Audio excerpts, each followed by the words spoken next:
eventually get to a point where you can initiate onto Tinker. But again, those are very, very far off points in the game when he has a Blink Dagger and when Tinker is just bouncing around, pushing all the lanes. And while Tinker is doing that, by the way, Nyx Assassin is also doing very much so the same, looking for kills with Vendetta. I would expect the Slaughter to be doing very similar things. Vengeful Spirit maybe going for a Shadow Blade as well. Maybe overloading on the Invis if she's going to also do that. But you'll have so many threats wandering the map from Execration. And these threats are really hard to answer when you're a Visage, when you're a Puck. Like, you may be able to survive them because those heroes are typically pretty difficult to kill.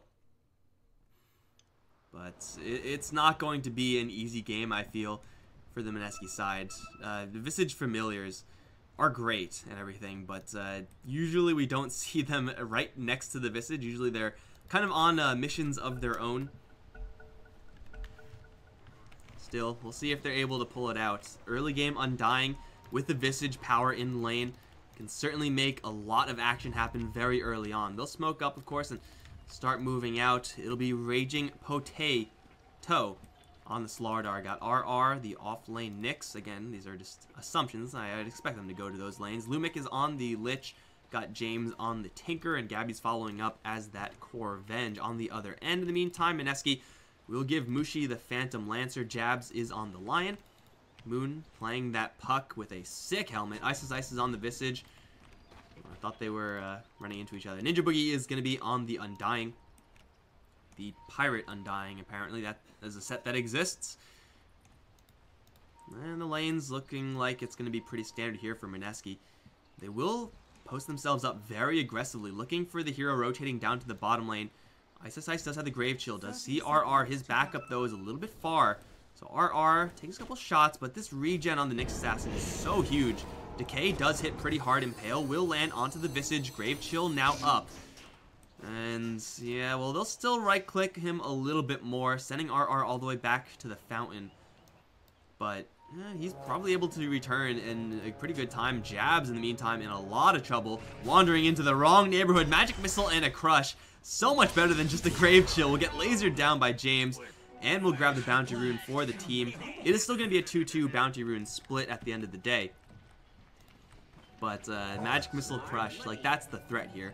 That's the power of these two heroes at the very early stages of the game. And later on, the physical damage amplification is going to kick into high gear as well.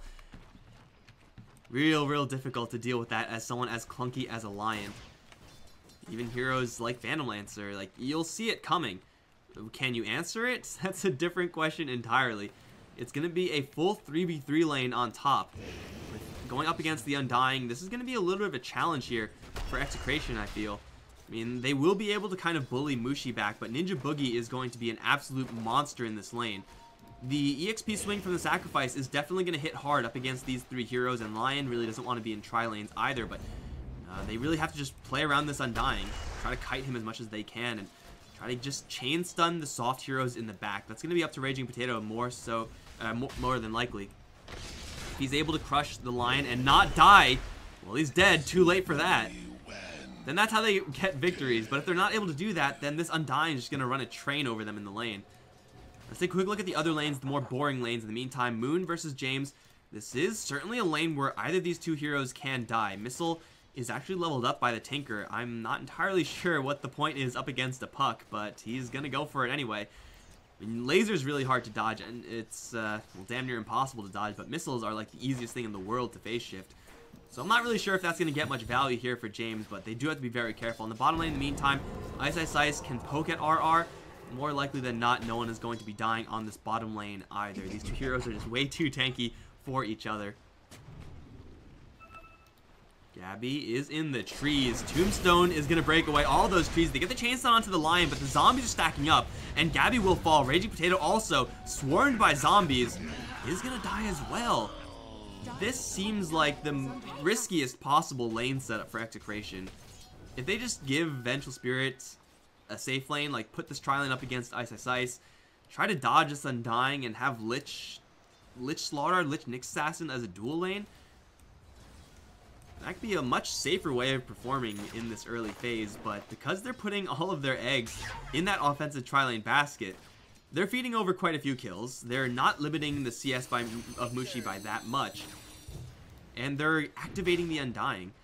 If Undying has a slow early game, he will not have a good game, period. Like, he just has no recovery mechanism. But if he's able to just beat down his enemy lane and just thrash them consistently, then the hero is an absolute menace. Ice Ice Ice is going to get impaled on the bottom lane. The cloak is down and the crush misses. That is not how that was supposed to go. We'll get the cloak charges back and he'll be just fine. Now it's just a dual lane of Venge Lich. I mean, getting the Nyx Assassin extra levels is really, really nice. This hero can get you a couple kills in the mid game with the Vendetta if you give him that early game leveling lead. But it's not the easiest thing to do when your Vengeful Spirit is having such a rough time towards the top lane. At least she has the Lich still working for her, so the experience gain is going to be still pretty decent here until this happens. Gotta watch out for this Undying. Poking out from the trees. Mushi's taking tower aggro. We'll get rid of it very quickly. They drop the Tombstone. There is a lion coming out from the side. Undying has no more mana, though. A Decay right now would be absolutely backbreaking. They'll focus onto Lumic instead. Ice Armor does go up with the right clicks. Zombies slowing him by just a touch. It's going to be enough to get the kill. Now focusing down onto Gabby. Mushi's taking quite a big hit as well, but Jabs has enough mana for another spike. We'll get them a double kill.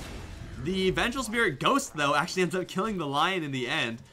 Second time we get to see the Vengeful Spirit Ghost actually be useful. Mick is going to teleport back in towards Mushi. He does have a Doppelgang out.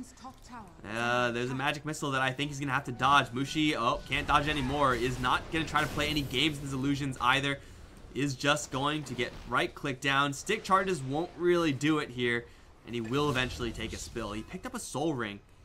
Not a bad item to have on Phantom Lancer, just as far as battling in the lanes are concerned.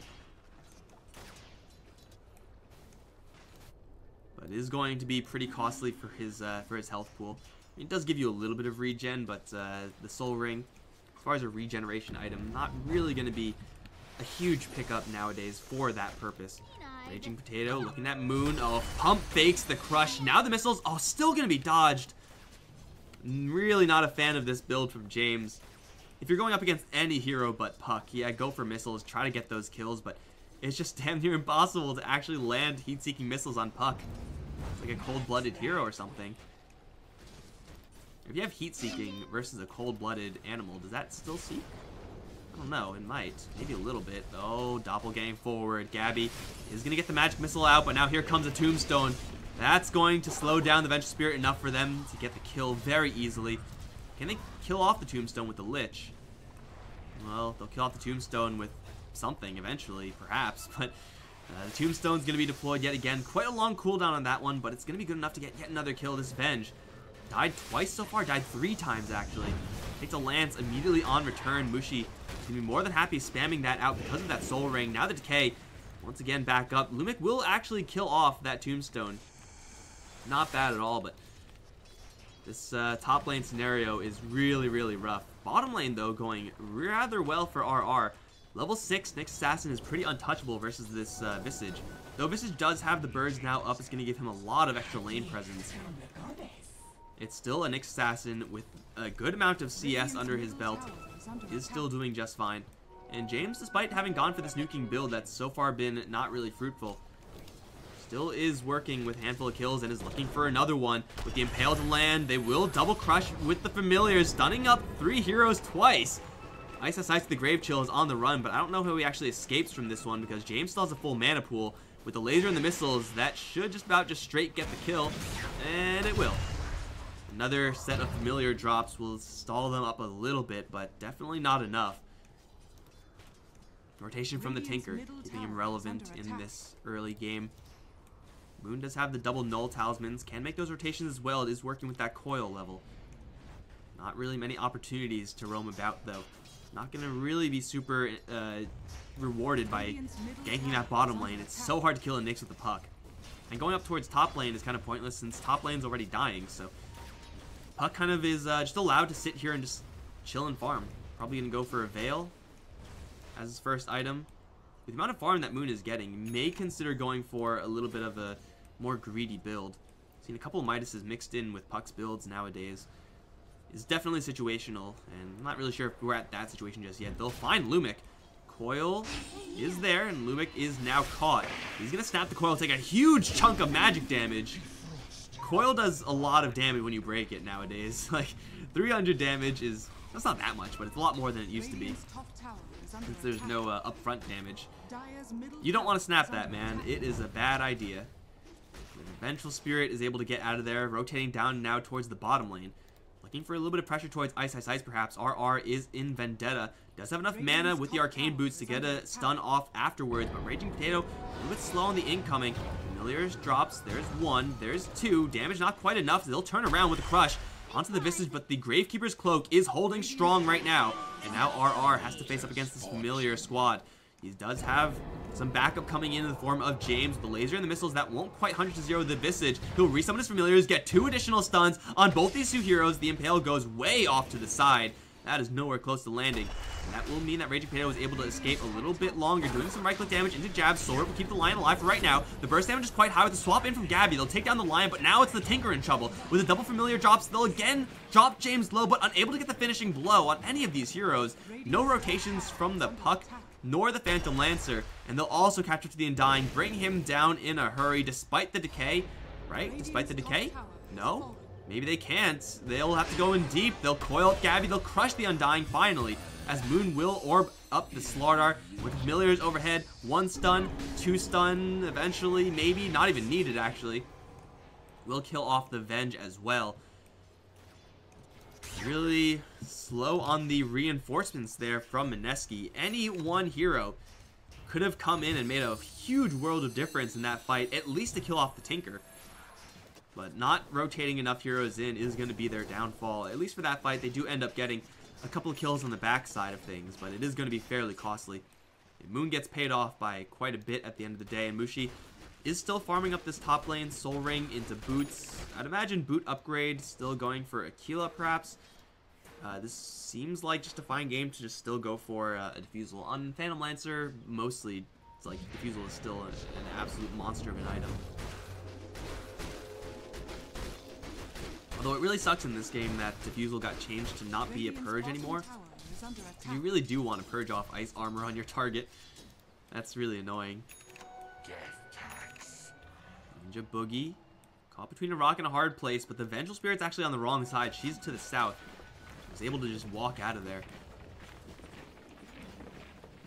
Ice. Still just camping out this bottom lane right now.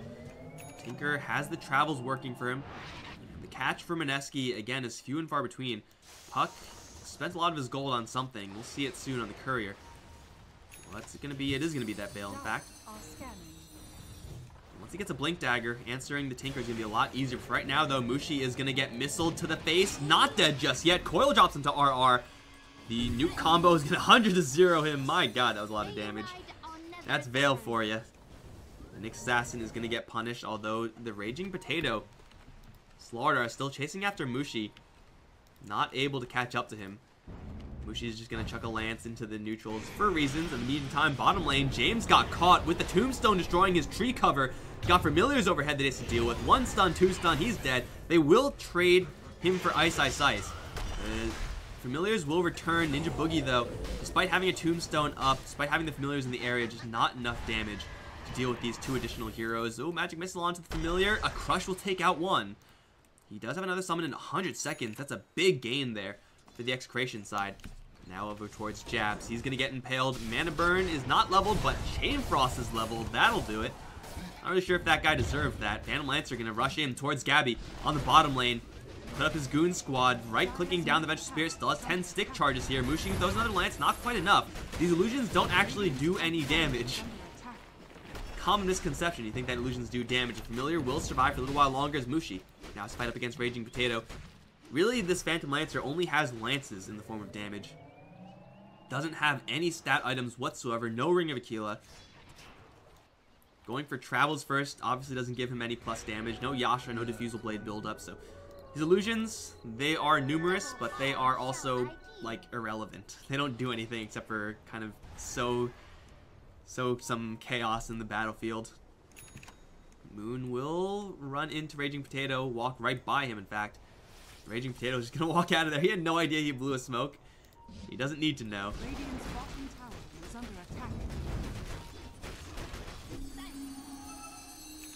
Jabs is still smoked up. They're hunting for Lumic, but Lumic is going to see the puck. Bottom lane, like, there's reinforcements close enough. You really don't want to pick a fight with a puck and a lion at this stage, especially with Finger of Death available now. Very, very close game at this stage. Tower will fall in favor of the Dire. Vengeful Spirit, is she able to get any farm up? She's going to go for a Dragonlance. A little bit more of a kind of a safer stat-heavy build. Again, opting to go for this instead of the Mask of Madness we saw Mushi go for on his Venge in Game 1. Definitely a responsible choice, I would say. You just want to survive in this game, let the Tinker do the work. Speaking of Mushi, he's going to be stalked by a pretty pissed off Bug. He's going to try to dig his way through. They're hunting. Oh, they're trying, and they found him. He's going to doppelgang his way out, but into a Lich. Undying is here with the Lion as well. Mushi's on the run and should be able to get out of here. Jabs, perhaps not as lucky. Gets crushed, but that actually won't kill him despite the Chain Frost being committed as well. Gets the Hex off into the Slaughter and actually will survive. No way. Jabs with the wand charges. And, of course, that heal from the Undying, who, by the way, oh my god, is this... What is...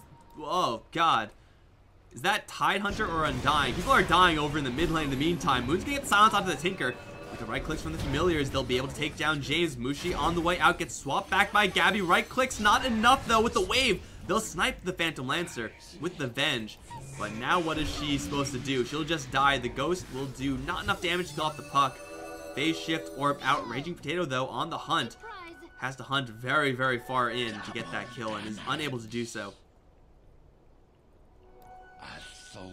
11 and 15, Mineski are taking these fights all around the map and winning pretty much every single one of them. Getting on top of that Tinker is absolutely essential, especially before he gets that Blink Dagger when he is still very dangerous but very immobile.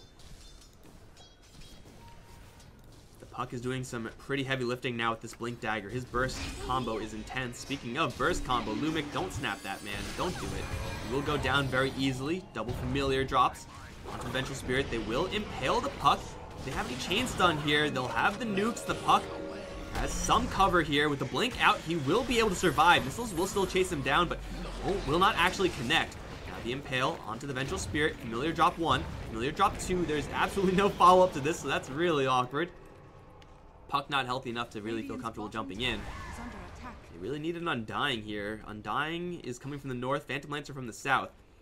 And they will find Raging Potato with the Lance. 1 Familiar stun, 2 Familiar stuns, and that is a dead Slardar. Right? Yeah, there, that's a dead Slardar. Another kill, as Execration are being out-aggroed right now. I'm pretty sure that's not what they were expecting with this draft. Mineski are getting Mushi very involved in these engagements. From high ground, James is going to be spotted by Familiars. There's 1 drop, there's 2 drop. Where's the follow-up? They have a Tombstone there, and the Chain Frost will kill off Ninja Boogie, but James is in a pretty precarious position right now. Phantom Lancer is in, and he is in deep along with the puck. Will take down 2, and looking at a 3rd in Gabby, surrounded by illusions and Familiars, everything in the kitchen sink. They'll take down the Venge. Crush coming in a little bit too late, gets impaled by the Lion, though there's no more gas in the tank to go for a tier 2 tower dive right now. They will still dust up the Nyx Assassin, has Spike Carapace. Lance will be dodged by Mushi. He's gonna get crushed, but the orb comes right back in from Puck, and the coil will snap onto Raging Potato, isolating RR as well. Looks like the Slaughter will be able to slip out of there, but Mineski turning up the aggro dial to 100, doing some serious work around the map, and that was the laziest Boots of Travel I've ever seen in my life. Come on, Mushi. I mean, I'm not sure if that's what we call efficiency, but hey, he ends up getting the tower with the team, so we'll say it worked out.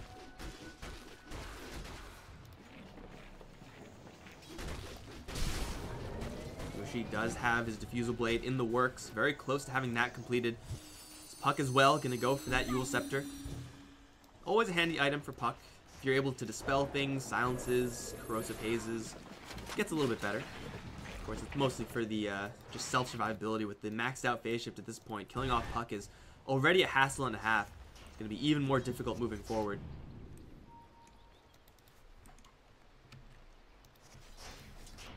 This Visage, not as much explosive damage as we have seen in previous patches, but is still just refusing to go down in these engagements. They will coil RR. in the mid lane has Spike Carapace, so he can snap it, return some decent damage to the puck. But here comes the Phantom Lancer. Never mind, Phantom Lancer's illusion is going to be killed off. Soul Rip and a jump forward from Moon will get the kill, absorb the Chain Frost as well, and completely nullify it. Mushi's here. He got here really quickly after having his travels canceled. That was actually pretty impressive. I don't really know where he came from, but he wasn't that far away. Puck again getting his hands bloody, as Moon has been playing out of his mind in this particular game. Every single time there's a fight, it seems like he has a coil. And that's just testament to good play. You don't really want to be sitting on a coil. You want to be using it whenever you can, dropping it every single time it's available. And it seems like, for the most part, that has exactly been what he's been doing. He's had backup, at least enough adequate backup as well. In the meantime, Jabs got a little bit of time to farm this top lane. Was in a little bit of trouble earlier, but hey, now he has his Blink Dagger for 18 minutes. That is pretty darn good for a Lion. So Blink Hex now online, of course Blink Spike there as well.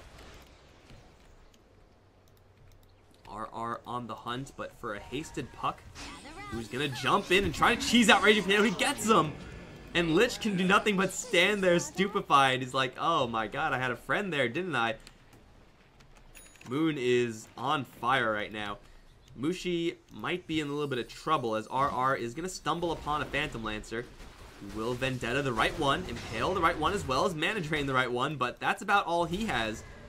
Moon is going to lift up the Nyx Assassin. Spike Carapace, not going to do him any favors. James with the missiles will be phase shift dodged by the Puck. I don't think he saw those missiles. Still worked out pretty well to dodge. As long as it works, man. Not going to ask too many questions here. Buys a gem for the team. This Puck is really doing it all, and oh no, Tinker got baited by some familiars. That Soul Assumption did, I think, actually no damage, but the Puck is now here. He's the heavy with the blink and with the Finger of Death. The Tinker with the Blink Dagger is safe, yes, but not invulnerable versus those familiars who can just wait in the trees. Ugh, this Flesh Golem is absolutely revolting. Whoever made this cosmetic, absolutely top-notch job. It looks like Tidehunter a little bit, but my god, is this a good cosmetic for the Undying. Full marks. Bottom lane tower now in trouble. Familiars should be level 2, and they are. Top lane, Raging Potato, gonna fight with Mushi, or perhaps the other way around. He'll sprint out, Guardian Sprint is maxed out, and you don't want to chase a Slaughter on a river. That's yeah, probably not ever gonna happen. Familiars will take down the tower, and Mineski not done just yet. They're just constantly rearming and looking for more. This Puck, surrounded by goons on all sides, just gonna phase shift out of there. Or I guess jaunt out of there with the phase shifts beforehand. Very, very impressed by Moon's play in this particular game. Dire are going to scan. It goes red. They're going to blink in, find a half-health Vengeful Spirit. Well, that's a little bit of a freebie right there for Mineski. Of course, they smoked up for that, so it's not like they didn't work at all. They did spend that smoke, but hey, Venge is down. The lane equilibrium, despite being up against the Tinker, is working pretty well for Mineski because of how many snipes they've been able to get. And now they'll look to set up for Roshan. Mushi does have the ability to create these illusions to tank for him. Again, they don't really do a ton of damage versus Roche, but with minus armor and Diffusal Blade, it's actually not that bad. They're becoming more and more of a threat. They have so many things to tank right now. Roshan is probably going to do, like, actually no damage in this. Although the backup is coming in. Here comes Lumic. He's only going to get hit with a one-man coil. Decay is going to land onto the Lich, and Chain Frost is now off the table. Raging Potato also struggling to get in. Will stun up the Puck once, but the missiles will not latch. Ninja Boogie still surviving with the Decay, with the Soul Rip, looking for their snipe on the Slaughter. They'll get him. Swap back will kill off the Undying. In the meantime, Roshan is still being cleared out by Mushi, and it looks like he'll get the Aegis. Hecked onto the Nyx Assassin right now. The phase shift was used to dodge the Impale. Again, Moon with the plays. RR will get put into the blender and will fall, only costing themselves a support Undying. They walk away with the Aegis. Moon, despite going in really deep into the Tinker, has to fight up against the Nyx. Is really, really healthy at the end of things. This Puck, my god. So sick. And as the Undying, you kind of do want to sacrifice yourself so that your allies can make use of that space that you get. Vengeful Spirit, Shadow Blade, Dragon Lance, not doing a terrible amount of damage, but It does seem like the amount of damage she needs to do is nowhere near where it needs to be. Or the amount of damage she does is nowhere near where she needs to be. Mushi at this point with the Yasha and the Diffusal Blade, putting up a swarm of goons and surrounding a Vengeful Spirit. At that point, Venge is really a hopeless hero. She has an AoE spell in the Wave of Terror. Oh, 120 magical damage. Oh no. I guess you can use it to identify the real Phantom Lancer, but that's kind of thin. Goon is gonna randomly silence the Slardar. Oh, that is so unfortunate. I mean, yeah, there are deaths where it's like, guys, I got picked off. Or it's like, guys, I played poorly. But that is just unlucky, man. He was going for the Blink Crush, and the Puck just so happened to cast Silence before that Crush could be cast. Feels bad, man. Feels really, really bad, man. In the meantime, the rest of Execration wandering around their own jungle. Kind of just group farming, looking for an opportunity. Mushi is that opportunity, but this hero has an Aegis. I don't even know if they can kill him. They'll hit him with the Shadow Blade bonus damage. That'll do about nothing. Impale will be held right now. This jump in from the Puck is going to silence with the Hex onto the Nyx Assassin. They'll focus him down first. My Carapace will buy him a little more time. Chain Frost bounces through, mostly between illusions though. The Vengeful Spirit's dropping low. Will ditch one more Magic Missile before she goes down, but she will in fact fall. Lumic also off on the sideline is none too healthy. With Moon on the chase, I don't expect this Lich to survive for much longer. Mushi's illusion will take him out. That'll be a 2-for-1. That Lion, man. Lion with the quick initiation, or I guess quick counter initiation. And of course that Puck still performing like an absolute all-star. Just buying space so that Ice doesn't have to fight people. Visage is a pacifist. If you read his lore, you'd know that he hates fighting. That's actually not true. I mean, it might be true. I don't think I've read Visage's lore. He's some sort of bird guy. That's about all I know. And you want to know how I know that? It's a goddamn mystery, I know.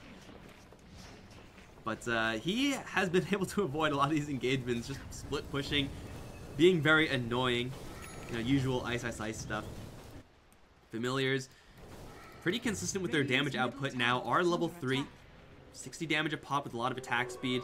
Does he have any armor swing? He does have that Solar Crest fully built up, and he will have the Aghanim Scepter soon enough. Talons also being built up.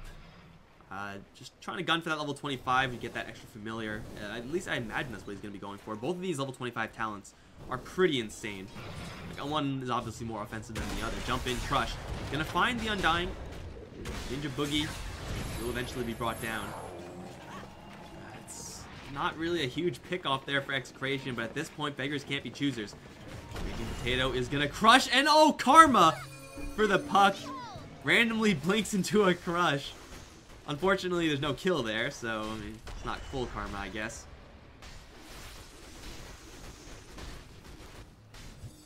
Gabby's still just trying to scrape together whatever items he can find. Oh, the phase shift, dodge, silence onto the Nyx Assassin. There is a coil to be deployed. Eul Scepter, phase shift, it's all there, but the Chain Stun is good enough. Oh, not with the 3-man Ravage from Jabs. Oh my god, that combo breaker is going to hex up the Lion. And in the back line, that is a lot of Chain Frost bounces that do a whole lot of nothing. Mushi is now going to chase after this poor Slaughter in the shrine. Doesn't even matter. Off in the backside, Lion will be picked off by Gabby. He'll teleport out there and he'll be just fine. But it will be Slaughter and Nyx to fall in exchange for the Lion. Yet another great trade for Mineski. And yet again, Puck performing some serious magic tricks to get himself out of there. Of course, that was all Lion, man. Lion died for the cause. Press F to remember the Lion. Nuts spike for sure. Getting that Puck out of there. Otherwise, the Chain Stun probably would have been enough to kill him off. He had phase shift, but obviously you can't cast phase shift while you're stunned. Ice Armor gonna hold this tower for a little while, but definitely not long enough versus this damage now of Mushi. Anti-Style fully completed, and with, of course, that Diffusal Blade, he is going to do a lot of damage. Speaking of a lot of damage, Gabby is going to get lifted up. Familiars are coming in with the coil there as well. Missiles are going to once again miss. He'll snap the coil, and with the Crush, maybe try for a little while longer, swaps himself out, but that's still not going to save him. In fact, will probably kill off Raging Potato, and it will. I mean, it looked like it may have worked out, maybe. It's pretty ambitious there for the Vengeful Spirit to go for that play. Moon pushing forward now. Tinker TP is going to be canceled. Familiars Just going to be camping, waiting for Tinker to teleport into those trees. If he ever does, he's going to be in a lot of trouble. Moon will quickly phase shift dodge the Impale. Did have a gem, so we did see it being cast out of Vendetta. The illusions are going to absorb these missiles. March of the Machines is not in range, nor can he really safely get in range up against this Puck. Chain Frost once again will bounce. Will be dragged away by Ninja Boogie. Will bounce back to a couple heroes, but Ice is eating this Chain Frost for breakfast with that Pipe Insight aura. Of course, you got illusions absorbing it as well. That Chain Frost did pretty much nothing. They'll take down the tower pretty much scot-free, back off to the shrines, take them down as well, and Mineski seems like they just can't be stopped. Tinker holding the high ground is incredibly potent.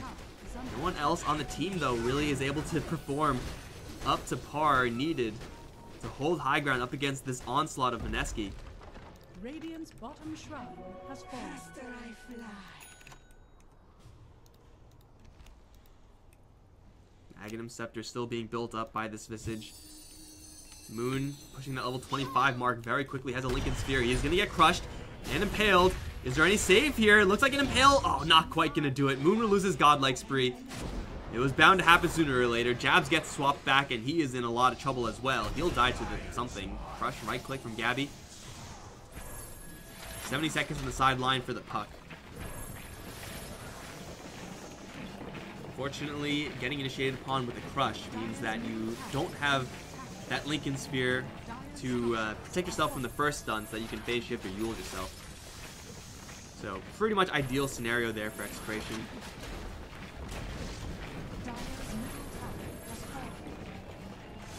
"45 seconds is quite a long downtime here for the Puck. I don't think Mineski can really make much happen in this time without their Puck.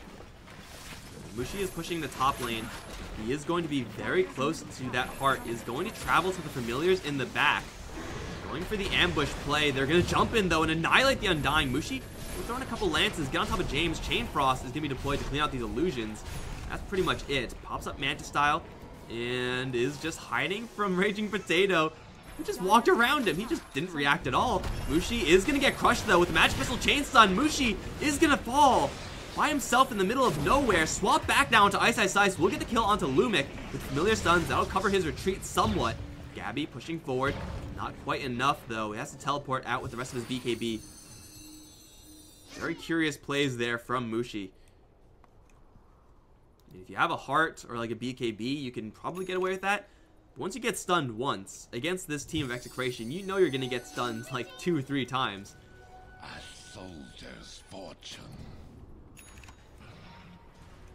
So a little bit of a careless positioning play. I love that play, though, from Mushi initially, like teleporting into the familiars to get behind him. That's pretty slick. It doesn't work out in the way he really wants to, but you know what? It's the thought that counts. Aghanim Scepter now up. Looks like Ice. Unfortunately, doesn't have that recast.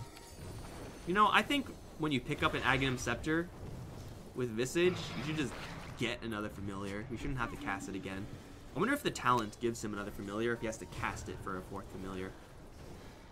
I actually don't know. It should, if Ice Frog was kind, just give you an extra familiar. Just resummon one right on top of you. That would be the considerate thing to do, but I'm not sure if it acts like that.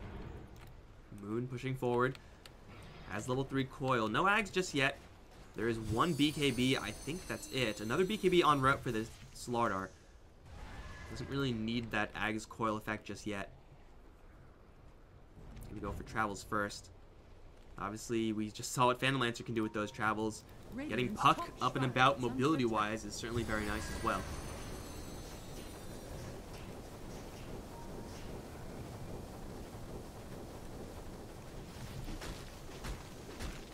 Familiar damage slowly will grind out this shrine.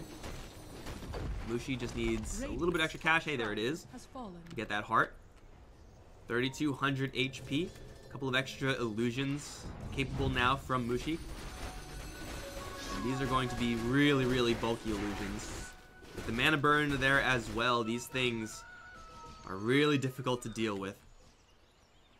It's really unfortunate for the Phantom Lancer that he can't upgrade the Diffusal Blade. Would really want as much agility out of that kind of locked-in item slot as possible. But you know what? I'm pretty sure he's not going to be too upset about it. He has the heart now. The illusions will refuse to die. They'll just camp out Roche. They should see it respawn Bottom lane being pushed in the meantime. Not going all that quickly, and even if it was even faster, I mean, maybe they get 2 of these towers.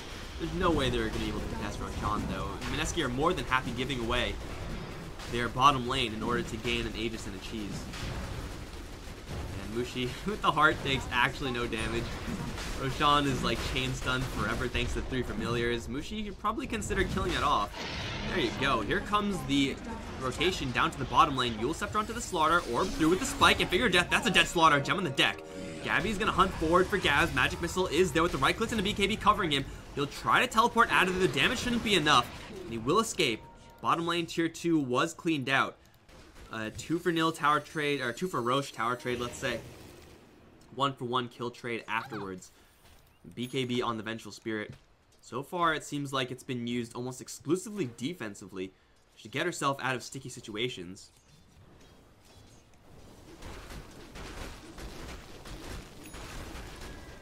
Aegis, Cheese, Phantom Lancer, hacking both of them. I mean, damn, with already this heart, I'm not really sure if he needs Aegis or Cheese. But going for both, sure, why not? I mean, probably better than anyone else. Visage staying alive in these fights isn't really, like, of super importance. If he dies, it's not a terribly huge deal. His familiar is a little bit more susceptible if he does go down, but for sure, the heavy is Mushi in this game. I mean, just looking at his net worth, looking at his position in the team. Turns out Phantom Lancer is the carry. RR lifted up. He had Spike Carapace on, so he won't have it now. And he's going to snap the coil, which will do a large chunk of damage.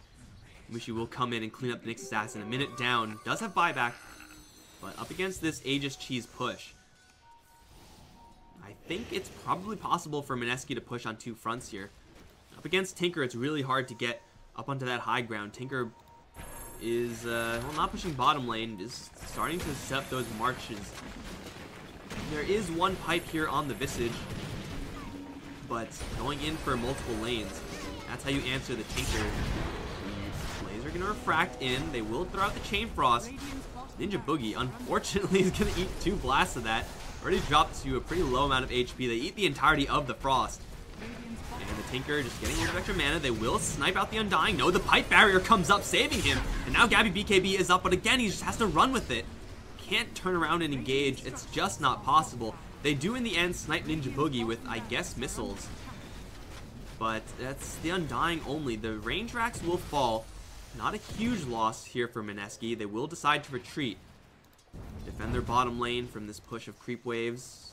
They still have the Aegis. They would like to push it as much as possible, but going into the full crew, including that Nyx Assassin, is definitely a large ask. So they'll sit back and look for an additional pickoff until they're really comfortable going in again. Tinker in the meantime, Aghanim Scepter doing some pretty good work for him. Still seems like he's the only one who's really truly effective here. Vengeful Spirit has pretty much every single time, again, used BKB defensively, but also has used the BKB as far as offensively is concerned. Is only going towards the Lion. And Lion, yeah, really is not too happy about that, but at this point with Force Staff going into the Ghost Scepter, should be able to survive the Vengeful Spirit long enough just to stall out so that his allies can just do some damage to the enemies other than Vengeful Spirit, or wait for the BKB on Vengeful Spirit to time out, in which case you could turn around for the Hex and Spike and Figure of Death, and probably won't kill off the Vengeful Spirit with that as a Lion, but at least ditch your entire payload before you go down.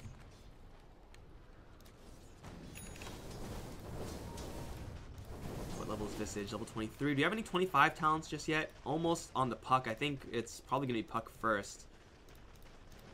Yeah, it should easily be Puck first. Is pretty darn farmed. Going for Dream Coil Rapid Fire? Please, one time? Ice, he's just waiting for the Tinker. Tinker, though, is not going to jump into those trees. Familiars are going to give them quite a bit of that tree vision. Mushi going to send in a couple of illusions up against this melee Rax. That won't do all that much. Familiar's now going to be committed as well. Barrier is going to be put up on the pipe. Puck is going to jump into the back line, catches the Tinker, but gets crushed for his troubles. Chain stun, looking pretty good so far. Swapping in the Vengeful Spirit. Puck not dead just yet, is going to phase shift. And that probably means the Puck is able to escape. The Familiars all get cleaned up. Moon actually taking a lot of damage. No phase shift available, will go down as the help was killing off the Rax in the meantime. Ninja Boogie, his Tombstone is still alive, but he is not, as as Mushi is running very low on mana. They jump in, spike onto the Slardar with Finger Death there as well. Mushi gets blinded. He's still doing just enough damage though. And that will be Laser only doing so much. They will fall back after having lost the puck. It's a pretty big loss there for Mineski. But taking down the full set of racks, for sure worth it in the end. Maybe Ice Ice Ice, making a pretty good leap towards level 25. Again, both these level 25 talents are pretty insane. Aegis, once again, is going to be timed out. Butterfly, though, on the Phantom Lancer. Dude's got damage for days, and cheese, of course, in his back pocket. Not really sure if you can burst him down as RR. That's definitely not going to happen. With Tinker there, there's a chance. Once he picks up Sheepstick, there's a pretty good chance, but still quite a ways away till he has that.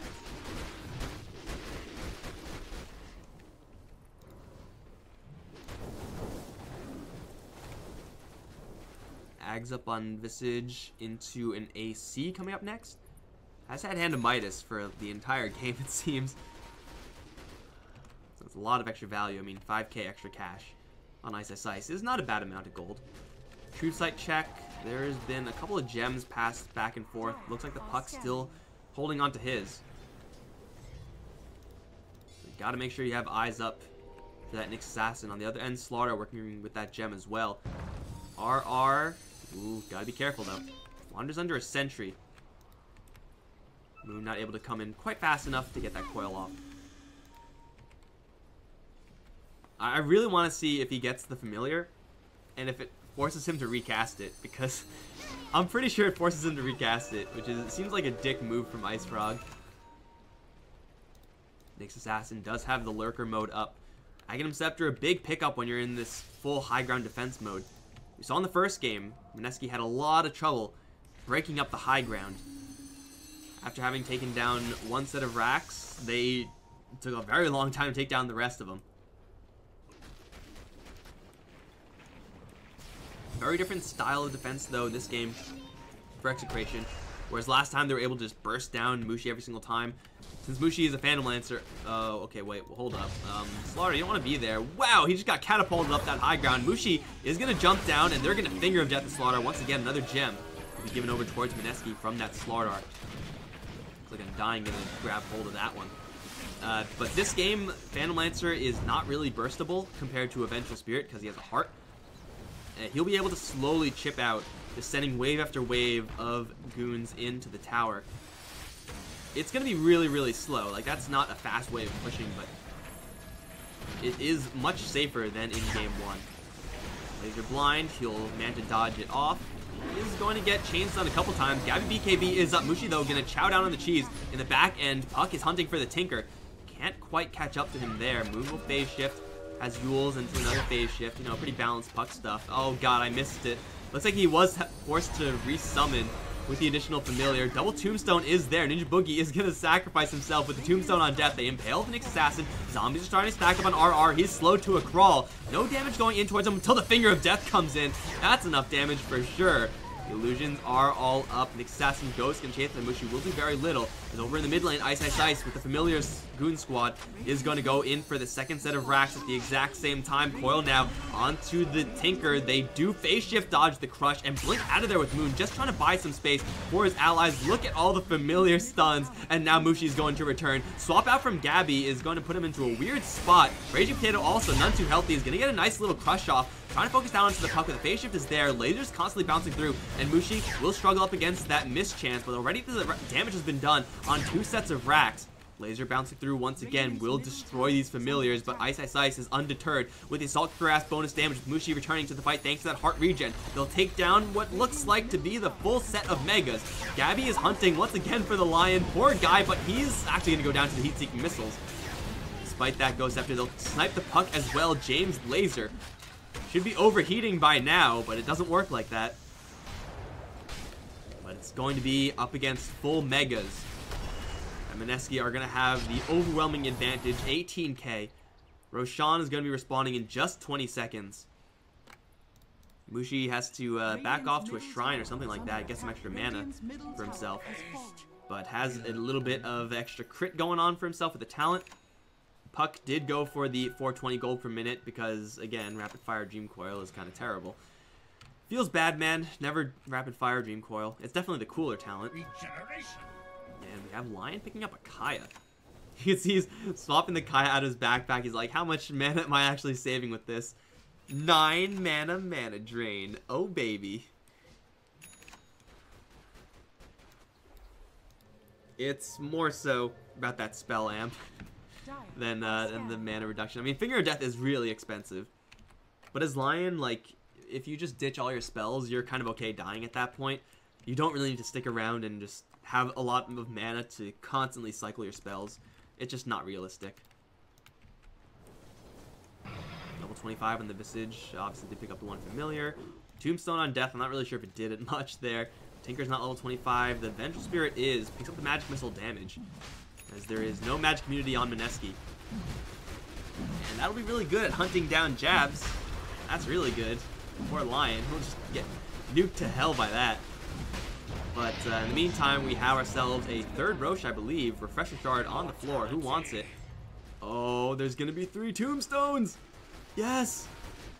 That is going to be sick. I don't know if it's good. It's probably not good. But it's going to be sick as hell. Please don't give it to anyone, Ninja Boogie. Please keep it for yourself. Tombstone, Tombstone, and then Suicide. Oh, there's more Tombstones because he has an Aegis.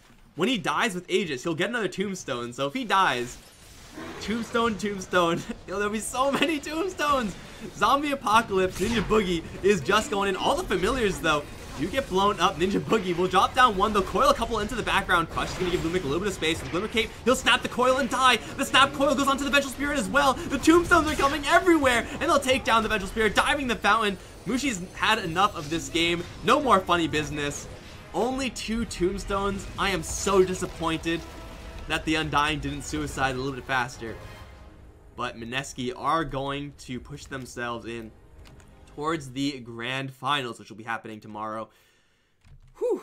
This was some series, guys. Execration and Mineski putting up a really, really heavy fight here. But guys, this is going to be the end of just the first set. Yes, that is correct. There is another one coming up. We are late for, so I'm going to just go to that right now. I'm Mike Loris. I'm going to be still here for the next set. It's going to be TNC versus Fnatic. That one should be just as good, if not better than this game. You can follow me on Twitter, whatever. Guys, I'll see you in the next match.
5 seconds remaining.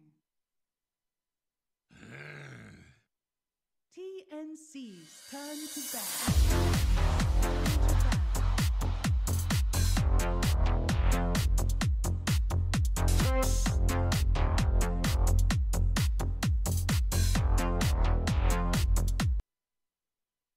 10 seconds remaining.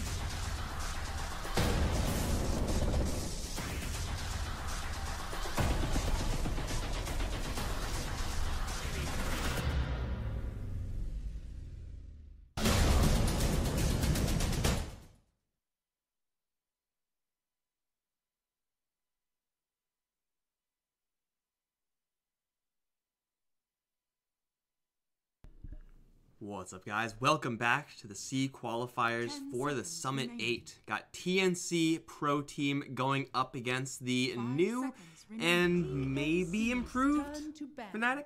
I don't know. Either way, should be a sick match. Best of 3, of course. Winner goes on to face Mineski in the finals. That's going to be happening tomorrow. Mike Laura's going to be your caster for this game. Fnatic, recently with a little bit of a player reshuffle. We got Abed now going back to his roots, and, well, Fnatic, certainly, what can I say about TNC that hasn't already been said? I'm consistently impressed with Sam H's play, consistently impressed by how much farm Raven can get, with 1-4-3-7, to give them a little bit of that leadership boost. For sure, TNC are looking like a pretty solid team. Again, it's TNC as per normal. Fnatic have had a rough road.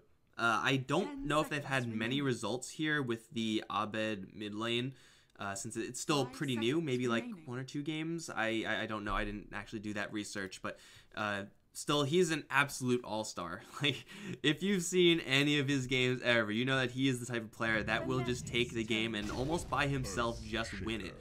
With a pretty heavy supporting cast here as well. I mean, you got Pylai Die, you got EE, DJ, and Ohio. These are not no-namers. These are all people who have been in the scene forever, and in multiple scenes as well, just all over the world. So, Fnatic expecting great things out from them. However, in this particular game, because it is still early with their new player, it may take a little bit of time to really gel together and perform to the peak that these players can perform together. We'll see if they're past that peak, because again, I'm not really sure how much experience they've had playing with this group of guys recently. We'll see. Either way, let's look at the bans. Brewmaster is still in, actually. Gonna have the Earth Spirit first pick for Fnatic, as TNC decided to go for the Shaker first, which is certainly very interesting. Very similar to the kind of setup that we've seen earlier with the Vengeful Spirits early. Shaker is a hero that can be played as that 4-position hero if you need to, or go towards the offlane if you feel like that's going to be good as well.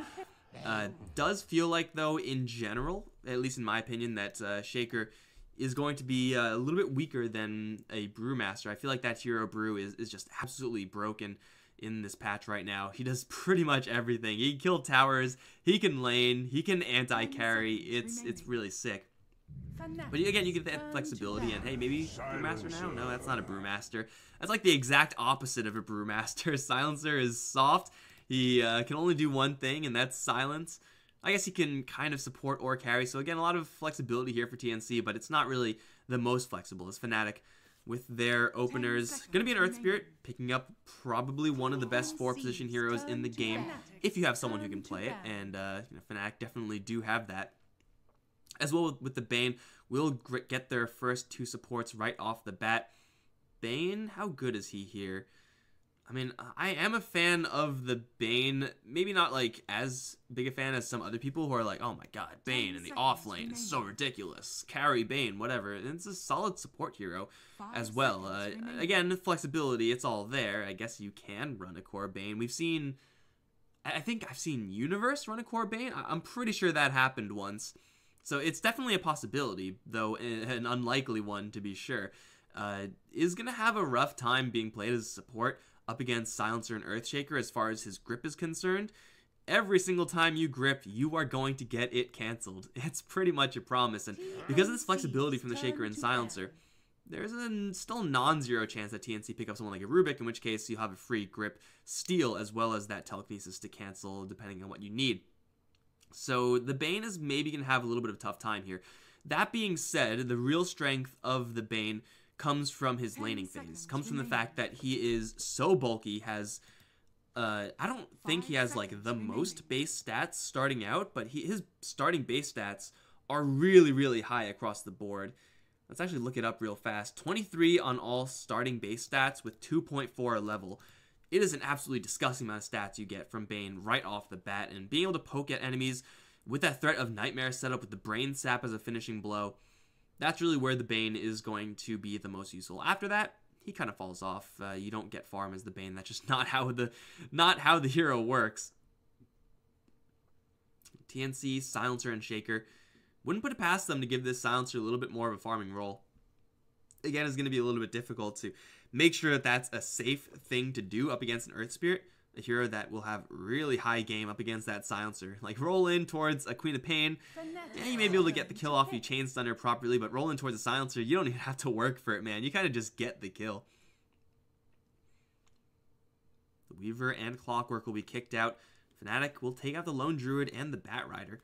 These two heroes, Lone Druid and Bat Rider, really big fan of those two in the drafts that go for those really heavy timing pushes in the mid game. And not really the absolute best with Silencer or Earthshaker, but still Fnatic trying to prevent that strategy from coming out from TNC. And those are really the big ones, like the ability to start fights with the Bat Rider, the ability to safely siege down towers with the Lone Druid. You can still take down towers if TNC want to. They've played a couple of Terrorblade games in the past. It won't be a Terrorblade right now. It's going to be a Razor in response to this Tusk from Fnatic. So, wait, there is a Tusk from Fnatic. What is going on here? Should still be at 4 position Earth Spirit, Bane support. Is this Tusk going to be getting some farm, or is this Bane going to be getting some farm? 10 seconds remaining. I mean, Tusk support with Earth Spirit support is two heroes that are going to be picked up to do essentially the same thing. It's not, like, bad. You can just overload in that and just roam the hell out of a Silencer Shaker. Very fragile heroes. But it seems like this Tusk might be getting a little bit of extra lane strength here. Seems like that is the most likely thing. I don't think Earth Spirit lane is a thing. Is that an actual thing? I don't think that's a thing. At any rate, TNC now going to shore up their own lanes with this Razor pick. I've never been a fan of Razor in general, but so far, looking at Fnatic's draft, you know that if you're going to static link someone, it's going to be a pretty easy call. You don't static link the Earth, Bane, or Tusk. That's just not worth it. You go for whatever right-click hero Fnatic are going to pick up. If you can make that happen with the support from an Earthshaker, you'll be able to take out that one hero and then just go off with the Razor. Razor's bulky enough that he doesn't really have to worry about these other three heroes messing with him. Looks like Fnatic will be the one to pick up the Terrorblade first, most likely for EE. Going towards that safe lane, obviously, is a little bit of a rough hero to steal damage from his Razor, since when you're trying to steal damage from him, his illusions are kicking your ass. And man, do they kick hard. And even the main Terrorblade, if he's metamorphed, like, he will destroy your health pool. By the time you actually do get like 100-something damage stolen, you're already dead. So definitely a good anti-Razor hero, though is a hero that has a couple of issues going up against Shaker and Silencer. Kind of susceptible to those silences as well as that control. TNC don't really have the most burst coming out of their heroes. No Lina type hero just to outright destroy the Terrorblade's life pool. So, TNC will look for a little bit of extra burst, I'm sure. At least some way of dealing with that Terrorblade. That's a good amount of burst in the Legion Commander. Although this is going to be a really awkward game to play Legion. I mean, Legion Razor works really well. And if you're initiating with a Legion Commander, you're banking on the Global Silence and or the Fissure to kind of cover your initiation and make sure that that jump in is safe and you get the kill. Very similar to what we see very frequently with Silencer and Bat Rider. But Legion Commander is going up against Bane. So if you don't duel the Bane, he'll just Nightmare you. And then the Nightmare is just going to keep swapping. And then pretty much no one ever dies in that situation, which is really, really weird. You can Snowball. That's pretty good. You can Sunder. Like, Fnatic have so many mixed defensive tools to make life very difficult for the Legion Commander. Absolutely need to have that duel layered with the Global Silence. If that is not the case, they will be in for a world of hurt. Storm Spirit, the pick for TNC. Gonna have that new, very, very balanced Storm Spirit with the Kaya build, I would assume. Initiation now up for TNC. This silencer is going to be so important to protect for TNC. Got to make sure you get that global silence off. Otherwise, Storm and the Legion Commander duel is going to be very difficult to actually find success with. That being said, Fnatic don't really have that much CC. The Earth Spirit has quite a bit. Tusk is a little bit awkward there. They'll go for the Invoker. A hero that Abed has played, you know, a handful of times in the past. Just once or twice. Is going to give them that much needed extra CC. Not to say no to that. Does this Tusk have a cannon for an arm? Dude, this guy just went straight Mega Man. Or Samus. Or any other video game character who has a literal cannon for an arm. Barrett? Final Fantasy VII? Is that the guy's name? That guy you get like first with Cloud? I think he has a gun for an arm. I don't know if it is actually a cannon, but my god, Tusk is working with some serious technology here. It's gonna be a core Tusk with support Bane, support Earth Spirit. I think that's probably the best way to do it. Invoker though, that Tornado is going to be a great counter initiation tool. They will have okay setup for Sunstrike, definitely not the best. But as far as disengage is concerned, Fnatic should have enough. Again, lots of mixed defensive tools with the heroes that they've selected right now. TNC's Storm Spirit should have a decent enough lane going up against the Invoker if it is going to be just a 1v1 matchup. Problem is that you're going up against a Bane and an Earth Spirit, two heroes who will be more than happy to sit on you in lane. And for Storm to have a slow lane, that is never fun, especially when you're going up against Invoker, especially when that Invoker is played by Abed. So gotta watch out for the rotations from the Earth Spirit, from that Bane. It's, you know, pretty standard Earth Spirit stuff to be wandering around the map looking for kills, so it's not too out of the ordinary. DJ is going to be handling that. We got Eternal Envy playing the Terrorblade. Ohio is going to be playing the Gun Arm Tusk. Have fun, not at all. Pylai is on the Bane. I think actually that's everyone except for, of course, Abed's Invoker. On the other end, we got Tim's playing the Shaker. Sam H. Sam H is on the Legion Commander. Got Cuckoo on the Storm Spirit, and they'll run into Pylai. Raven is going to start static linking up. That's a tight wall. Pylai is going to start digging, but I don't think he can dig fast enough. They grab Electric Vortex, actually. The shards wall him off. Yo, Pylai just got abandoned by his allies so hard. Tusk was like, no, don't bring them close to us. Keep them on that side of the wall. We also have 1437 on the Silencer, who did get a little bit of extra intelligence from that. So yeah, that is not exactly how you're supposed to use shards. But, I mean, Bane was pretty dead anyway. Now, the upside of Bane dying there is the fact that Pylai does his best work when he's working with a lot of deaths. Like, that's obvious. But also is the fact that Storm Spirit picks up Electric Vortex at level 1. This is a spell that we usually don't see until Storm is, like, level 8. Unless he has, like, some really dire need for an additional disable. The disable duration isn't really that great. The radius is, of course, absolutely pathetic. And without having the static remnant and, of course, the overload as fast as it normally would be, his lane is going to be even weaker up against a lane that already is looking pretty unfortunate in this matchup. So, yeah, I mean, it's a cost there.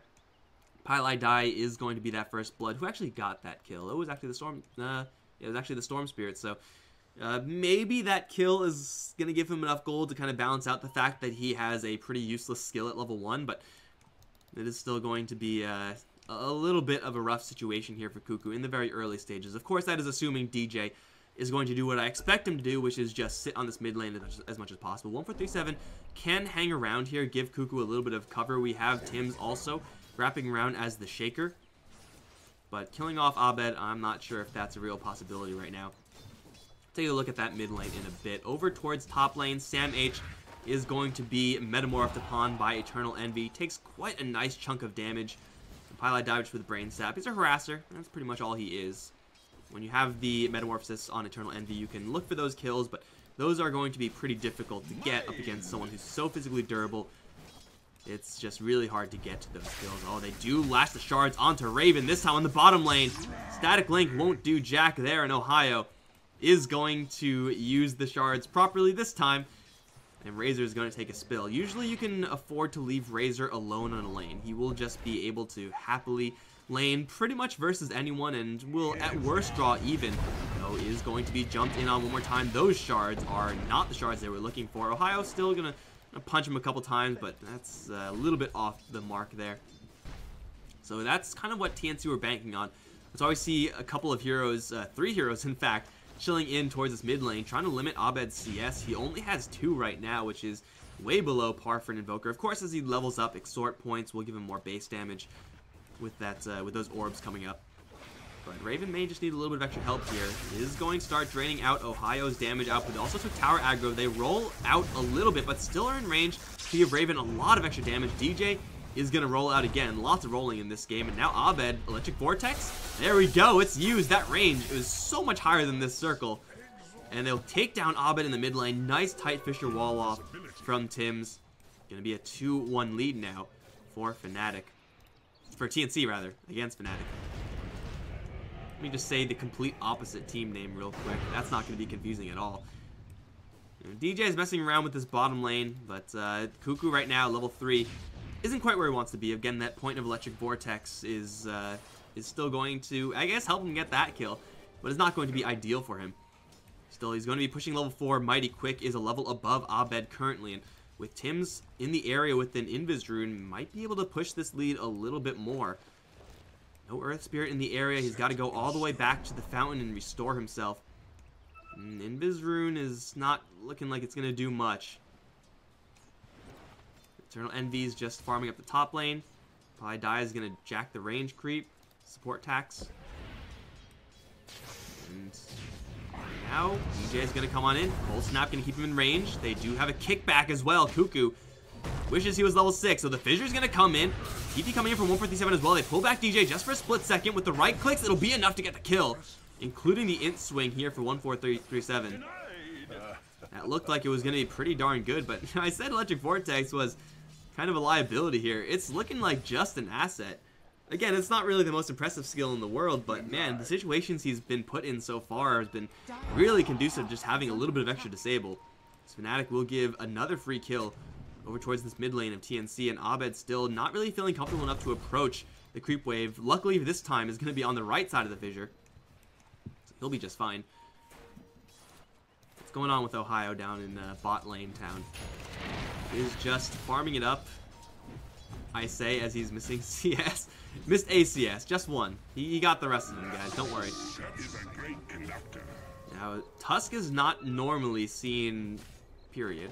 It's an uncommon hero, but putting him in a core role is pretty interesting. You can do a lot of damage. You're a very deadly hero versus heroes like Silencer and an Earthshaker, especially when you're getting this much of a free lane. The Razor isn't really contesting this Tusk as much as I would really expect him to, which is a little bit awkward, but still able to get the base kit up, mostly just pushing towards that Walrus Punch. Again, you can do so much damage in these engagements, and you're a fairly bulky hero as well if you're able to get away with this much free leveling on this bottom lane. So it's definitely unorthodox right now, but I think it definitely can work out here for Ohio. It's not something you really want to push super late game with its core Tusk like that. It really does fall off compared to someone like, say, an offlane Legion Commander, who's a pretty good offlane hero in the late game. There's just no comparison there.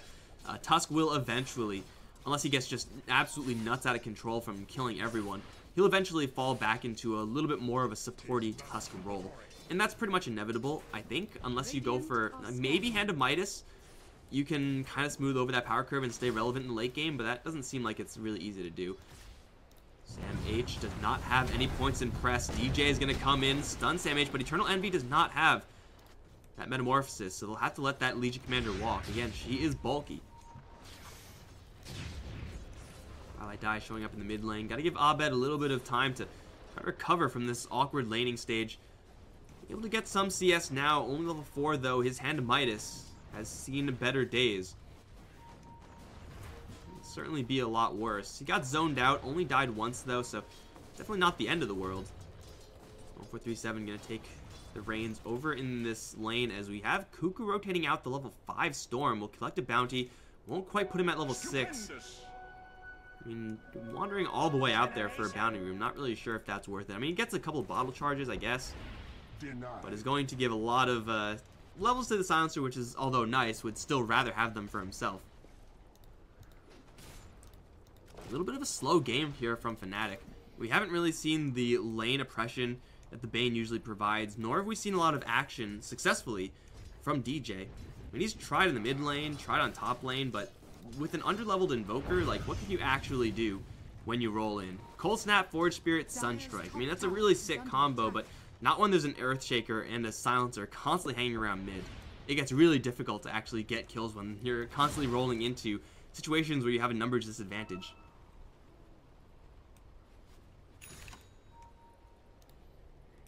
Eternal Envy has been farming very happily on the top lane. Top of the net worth chart for him, and Ohio is actually right behind him. Not bad. I am quite impressed. I expect him to be going just for these stat-heavy items. Drums, perhaps a Solar Crest Medallion type thing. Maybe a Blink Dagger, perhaps a Shadow Blade. That could be pretty sick. Get those initiations off. A Lotus would be really nice to get rid of the Global Silence effect. Eternal Envy being grouped up around. The Courier is going to see Tim's. And the zip in is going to slow him down a little bit. Fissure is going to follow up. There is a Sunder here. Terrorblade's going to get back with the full HP. Turns on the Metamorphosis, and Brain Sap will kill off Cuckoo. Now the Nightmare. Earthshaker is going to wake up into yet another Nightmare. Will try to teleport out. Not going to happen. Pylai gets a double kill. That is so unexpected. You go for a Terrorblade when he's level 7. You're assuming, hey, he probably has level 4 in the Metamorphosis. He probably has a couple points in Conjure. They did see the 1 point in Reflections. They know he has at least that. But there are so few games where you roll in towards a Terrorblade, who's level 7, and then he suddenly turns around and sunders you. That is usually not picked up until like level 9, 10, 11. After he has at least maxed out Metamorphosis, at least. So Eternal Envy with the kind of unorthodox build.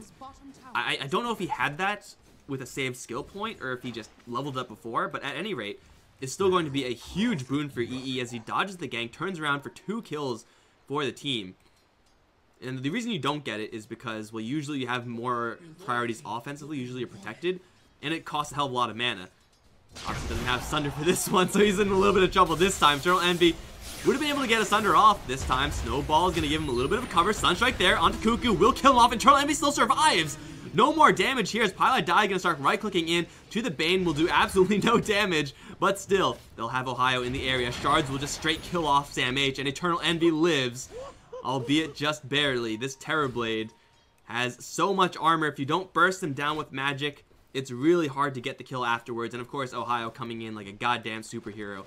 With the Shards and the Walrus Punch and the Sunstrike, getting Abed that much needed action, more acceleration, catapulting him closer to that Hand of Midas.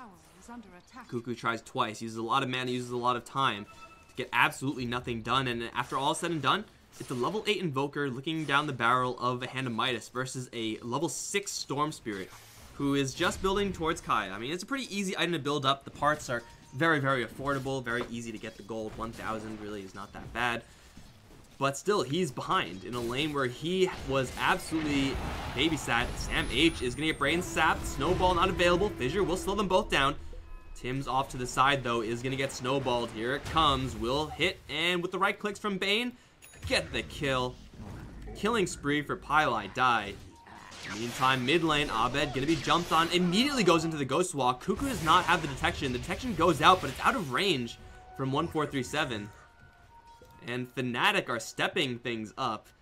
The most awkward thing about what's going on right now is the fact that DJ is not involved in any of this. Like, you would expect Fnatic, if they are going to explode out of control, it's going to be on the back of an Earth Spirit, but no, it's Eternal Envy picking up the slack. It's Ohio on the roam as the Tusk, who's looking at a Blink Dagger next. And Earth Spirit's been chilling. Like, he just hasn't been doing anything, really.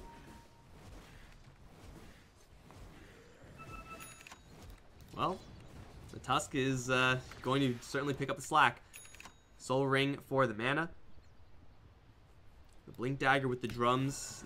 Just as a nuker, he is below average, but he's very difficult to dislodge once he gets in. Obviously, his sticking power is insane. Bottom lane tower will be pushed. Raven has been pretty quiet in this game as well. 1 for 37 though, taking tower aggro. That's not good. Razor is not exactly known to be a strong tower pusher. This catapult is so confused right now. Got pushed out of range with the shards. Raven caught in the shards again. Shards is a below average nuke. Doesn't do all that much damage. Plasma field will miss into Ohio. Tower now will fall. To who though? That's the big question. Oh, snowball. Static link still works out pretty well for the Razor. The snowball's going towards 157. Now with the Walrus punch. They would have gotten the kill even without that Sunstrike. Raven still a good amount. No, that's actually only 35 damage. He only has level 2 in the link. Will still kill off the Earth Spirit, but now here comes the grip. Earthshaker, you ain't going anywhere anytime soon. Snowball still here. That should kill him off on contact. Boom, dead. Double kill for Ohio. That's actually kind of unfortunate the Invoker didn't get that kill, but he's already working with the Hand of Midas, so not getting the kill is not a terribly huge deal. Will trade an Earth Spirit. Radiant do pick off the tower, so at least TNC get that. Dire's middle tower is under attack. We have Ohio hitting a pretty big level. Tusk is one of the few heroes that got the 40% EXP gain. Because Ice Frog is like, yo, we'll just give him some more experience. He's a support, right? What can possibly go wrong? Eternal Envy dueled up. Support is here in the form of Cuckoo. Armor is going to hold. And now the Sunder. Eternal Envy unkillable. Will turn around, kill off Sam H. And now looking for Cuckoo? No way. With the Plasma Field, they'll kill off the Terrorblade in the end. Cuckoo is fast at the Haste Rune. Ohio lost all his damage and will also fall on this top lane. Sunstrike way off as the Storm Spirit went the complete opposite direction.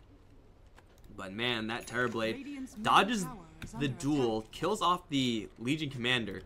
It still is going to go down in the end. It was just inevitable. It seemed like in that situation, not enough support coming in, but is able to keep the Legion Commander with no additional duel damage. And that's really the downside of Legion Commander. When you find a Terrorblade like that, if he isn't with an army of illusions, your overwhelming odds, though it is maxed out, doesn't actually do that much damage. And if you actually duel him, you will do very little damage. How much armor does he have? Yeah, 17. With 17 plus 2, so he's got 19. How much reduction is that? 59%. Like, you don't do jack as the Legion Commander, even though you have phase boots. You just don't do anything. Not to mention, he went for drums. He has the Stout Shield damage block as well. No contest there at all for durability. EE has gotten so much more value out of an early Sunder than I could have ever imagined. Fnatic working with a 1k lead right now. So far have yet to reasonably answer Razor. But Razor being ahead is, I mean, it's kind of nice for TNC, obviously, but it's a hero that also needs to kind of stay ahead through aggressive playstyle. If you ever sit back and try to farm as Razor, odds are you're going to lose. Oh, Cuckoo, speaking of losing, is going to get gripped in the Terrorblade and the Sunstrike. Super dead. Global Silence comes out way too late. I can't believe they used Global Silence there. Now they're in a little bit of trouble. Rolling forward, looking for Tim's. Gets silence from DJ. EE with the damage output. Gets himself a double kill, and Razor has got to bail. The old Nightmare Legion Commander keep her out of the engagement. In the meantime, Ohio is camping out top lane. Abed is camping out mid lane. And 1437 is camping out the Grave. Still gets left behind. Highlight Die with the Brain Sap is going to grab a 4-kill spree. Dominating on this Bane. So it's like, you have all this farm on Razor. You gotta use it somehow. His Static Link isn't even maxed out yet. Opting for 2 points in the Unstable Current, which is a pretty powerful spell nowadays. But, yeah, I'm not really sure if they can get Razor enough action right now. Sunstrike, Sam H with the combo from the Tusk. He's actually completely walled off. Right click down, Tusk gets a freebie on Sam H, of course, with the help of Abed, who has had 0 interaction in the past, like, 10 minutes with any enemy. He's been off the map. He's not fought anyone. PvE mode for the Invoker. And that's the dream right there. Get your Hand of Midas, retreat to the jungle, pop out with the Aghanim Scepter, and bust some heads. Probably Aghanim Scepter travels, bust some heads. TNC need to get going, but the problem is that their Legion Commander still does not have the Blink Dagger. The problem is that the Storm Spirit, though he does have the Kaya, has gotten into one too many unfavorable engagements. And his progression with items is therefore going to be much slower. I mean, Kaya is absolutely ridiculous on the Storm Spirit, but you still do need these offensive items of the Orchid, perhaps still a Bloodstone. You need those items, and they cost a lot. The build-up is really slow and inefficient. Like, you don't want to hold Quarterstaffs into Oblivion Staffs. Those things are trash. You don't want to hold them ever. Radiant's bottom tower is But he has to. He's got to just sit back and farm. Dire's middle tower He's going to be behind the vast majority of these Fnatic heroes. It's a Blink Dagger on the Tusk. What does EE have? Mask of Madness on the Terrorblade. You know what? I'm kind of okay with that. Mask of Madness, when it was the mode of Mask of Madness that would just make you take additional damage, that would be a little bit risky for Terrorblade since you just get nuked down by magic. But since it lets you, since nowadays it reduces your armor, then the hero who has 19 armor can probably afford to go down just a little bit. Like, it's not a terribly huge swing there. As far as the damage output you get, the concern is that you won't be able to Sunder, which is a real concern. I mean, Sunder has been clutch as hell for him, but he's obviously not going to use Mask of Madness unless he knows that he has backup with him. Has someone to give him some cover, i.e. Bane with the grip or the stun combos of the Tusk, or if he's going for a structure, in which case the structure will not be able to fight back versus the Terrorblade with Mask of Madness. Give the structure Bloodlust, Living Armor, and Ice Armor. Maybe you have a chance. No, you don't have a chance. As a tower, it's not going to happen. Not happening. Tim's Fissure to farm, does stun up Ohio, though he does see the Tusk coming in with his obs. Highlight Die is playing a very traditional support Bane. We'll just go ahead and deny this tower. I'm pretty sure, I mean, Bane's build nowadays, if you are going to go for the Nouveau Bane builds, then you go for the Nouveau one. Like, you can't go the old build and then kind of transition into the new build.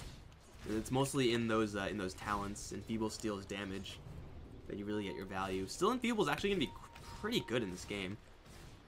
We've seen a lot of Banes go for just low points in Nightmare, lots of Enfeeble, lots of Brain Sap.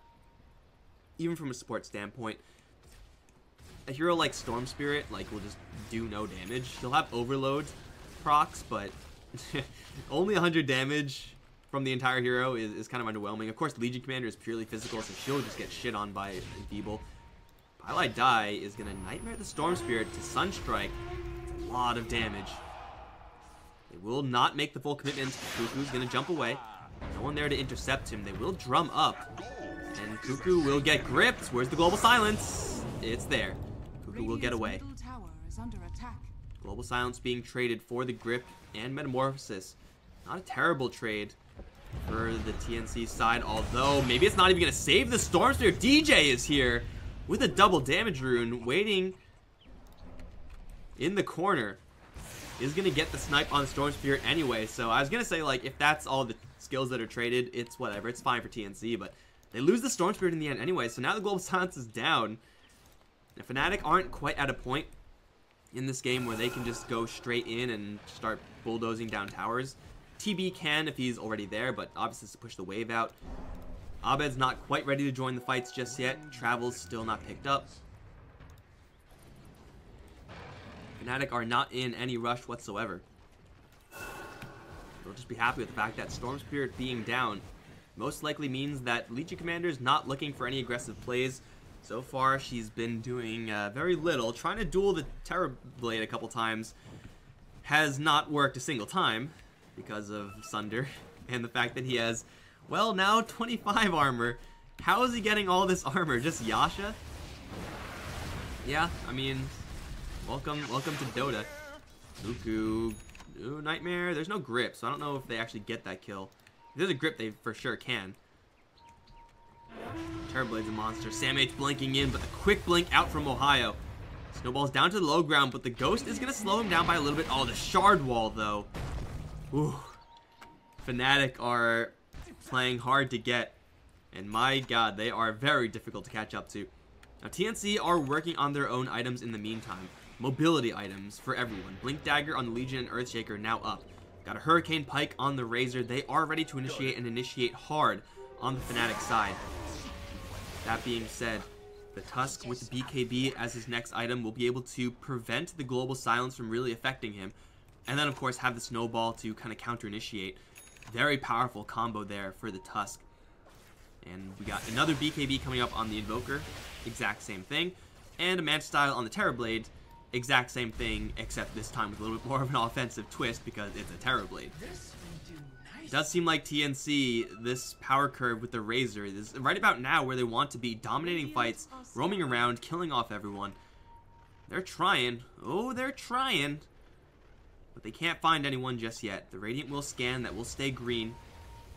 Bane is in the area. Tusk is in the area. Ohio doesn't have a blink. Tim's smoke isn't going to break, though. Pylai die. Was getting caught part of your master plan?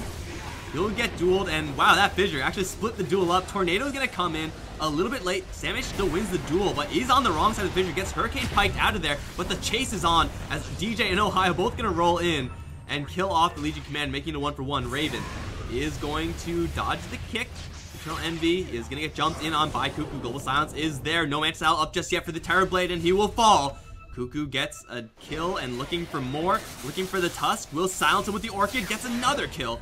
A 4-for-2 in favor of TNC. And man, I was speaking about power curves. It's right about now, he said, when TNC are going to look to win fights, he said. And TNC deliver. My god, do they deliver. The Legion Commander, yeah, is able to get some dual damage, not able to do much else. But it's the Storm Spear with the Kaya and that fresh Orchid to really show up.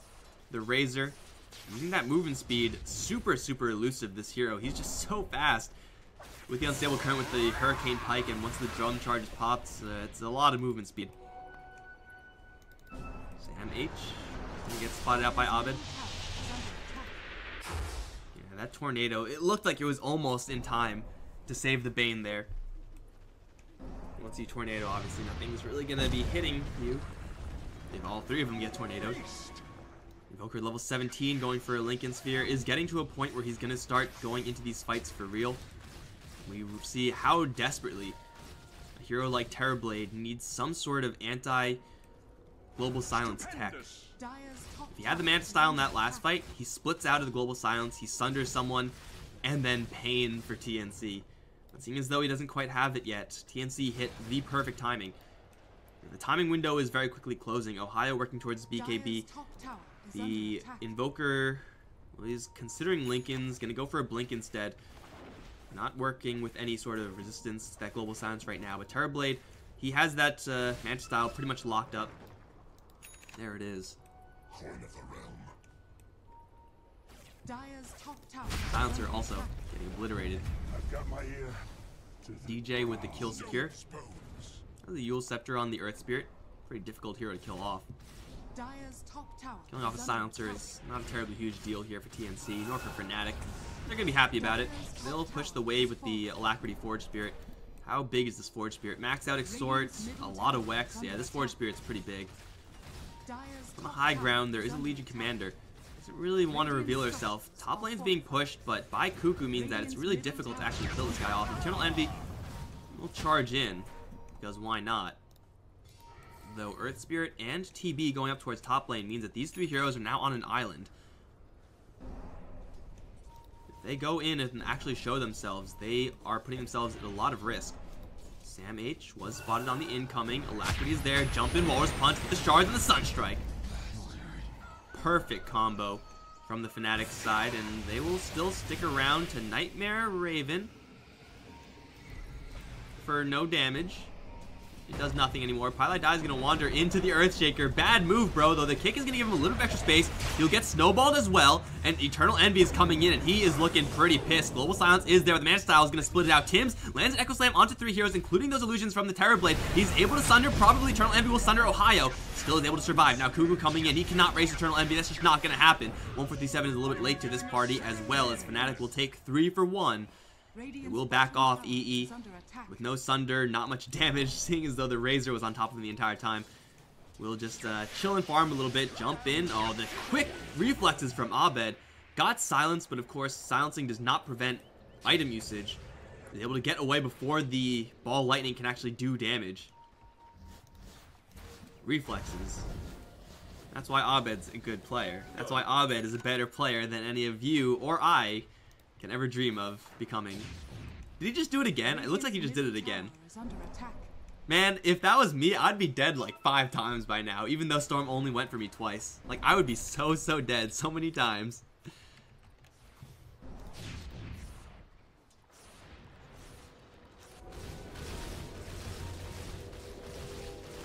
E with the Mantis style.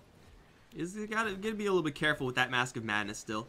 Really don't want to self-silence yourself into a situation where you might need that Sunder. What is Ohio going for? BKB is up by now. That looks like a BKB. That is a BKB and a little bit more BKB towards I would expect this Invoker.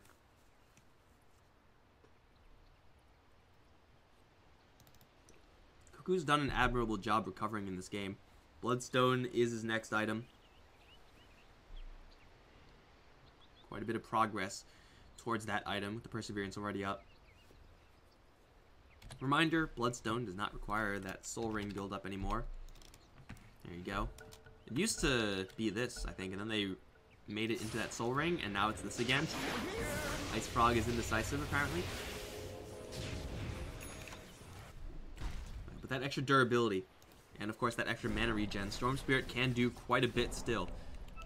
Up until the point where Invoker is actually able to pick up some sort of response to the Storm Spirit. Currently he doesn't have any, except for just like a Tornado or a Cold Snap in response. It's kind of mediocre. Ooh, but speaking of responses, an Orchid being built up from the Tusk. Interesting build, is tailor-made to try to deal with the Storm Spirit. If you get silenced as Storm, you are sad. It's going to take him quite a long time to actually build that up. Again, Tusk does not farm very quickly. Has Shards and Snowball that will kind of kill creep waves. But his item is going to be quite a long ways away, especially since he took that EXP talent. It's going to give him level 20, probably the highest level. He's above his friendly Invoker. That just feels wrong, man.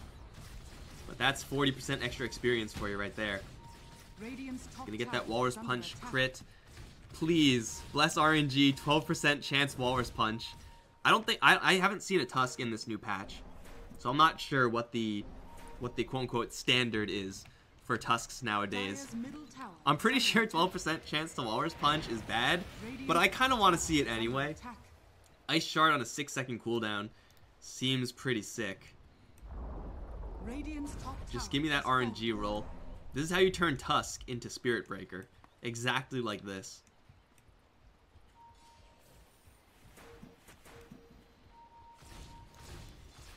Eternal Envy leading the way with this smoke. Got his entire crew behind him. The line is drawn and the line will run into nobody. Although there are a couple heroes showing themselves in the mid lane. Sam H will drop a nuke on the wave. Top lane, TP from the Shaker, looking to clean that up. Might be the bait that Fnatic are setting up for. They'll see Raven pass by. They'll let him go. Cuckoo's actually the one to show up in the lane. They're sniping the courier. They do kill him off. Now Tim's going to get hit with the boulder smash and silenced and shards. Ohio can't quite get the kill though. Now he's going to take a lot of damage from this Razor. Sam H jumping in with the duel will kill off this Tusk even through the BKB. Everyone else, since they don't have any global silence protection, will be forced to run. They'll pop the Bane with that Orchid Soul Burn. Abed will actually snipe Tims with that Tornado combo. Fnatic will lose 2, only gaining their Shaker. I guess they get the courier as well. BKB though, just delivered on Abed at like the worst possible timing. He's now gonna show up in the mid lane, flatten 1437 with that Meteor combo. Not much you can do about that as a silencer. He didn't have global silence anyway, so it doesn't really matter. But he is working with the Hand of Midas. Silencer with extra gold, extra attack speed, even coming out of the support role, can skyrocket in farm and threat level. And we see already all these responses to the global silence picked up on Fnatic, but there are not many answers that you can pick up that'll answer a support silencer turned carry. Really, really hard to make that happen. I don't think they saw each other. Sam H definitely saw Abed go in there, right? Definitely. He didn't drop an overwhelming odds or anything, so he's just gonna run away. Did he actually just not see him? Okay. Sure. Well, EE is just tanking the Roach, that Mask of Madness, Alacrity with the lifesteal. Which percentage lifesteal is this nowadays? 15%? That's not bad.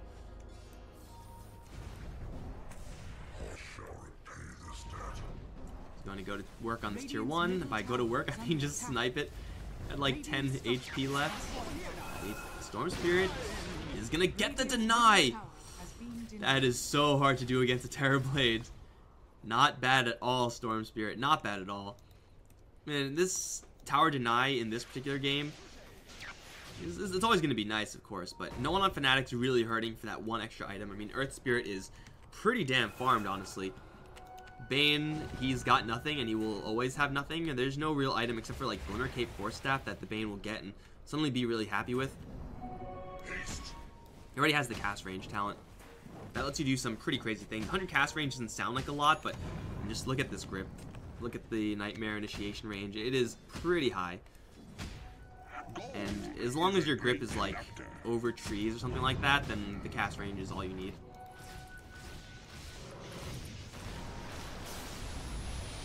Oh, mid lane. Not watching at all. They find Cuckoo with the jump in from Ohio. And I take the 1 second to make sure the stream is still working.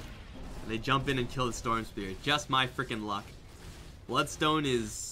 That is not a Bloodstone because he had the Courier killed off earlier. Now has it. But is currently dead for 60.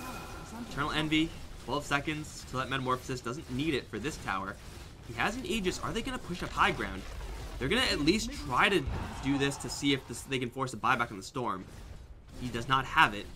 Blink Echo Slam on the Shaker, but only onto an Aegis Terrorblade. That is not how you want to use that Echo Slam. EE gonna go for the serious mode, demon form, or whatever this is called. Is this a demon? It's probably a demon. We'll call that a demon. He's taking quite a bit of damage here. He's gonna make a couple of more illusions. Tower taking quite the beating here. Fissure, can they get it for free? Eternal Envy's gonna be put to sleep for a split second. Getting a little lifesteal, looking for a Sunder. Sandwich is gonna jump in, but the Snowball immediately responds to the Sunstrike there. Sandwich is awkwardly standing, and they do get the Sunder, giving Eternal Envy a full health bar. Oh no, that was not how that was supposed to go, but that's exactly why I thought LC was such an awkward pick in this game, because of that immediate response from Ohio. And as Legion, you just gotta stand there. You can't run. You know your duel isn't gonna work out, but the hero, she's stupid. She doesn't understand that. You can't retreat from a duel. That's not honorable. And Ohio kind of cheated, I guess. Duel is supposed to be 1v1, but Eternal Envy, still getting away with that Aegis, is actually going to claim duel damage, because the duel is still active by the time the Legion Commander was brought down. Fnatic make a really precise push in off of that Storm Spirit pickoff, and TNC can do nothing but watch. Now, fortunately for TNC, they lose their Legion Commander, they lose the tier 3, they lose the Rax, which is not good, but they also have all their ultimates, and they're going to use it to jump in onto, oh, nobody, because of the Snowball again from Ohio. They grip the Storm Spirit. Tim's going to try TP out, but that's not going to happen. What a superhero this Tusk. It's Snowball Man. His superpower of creating snowballs to save allies. That Echo Slam didn't do nearly as much as Tim was really hoping for, since there weren't many creeps there with the Invoker.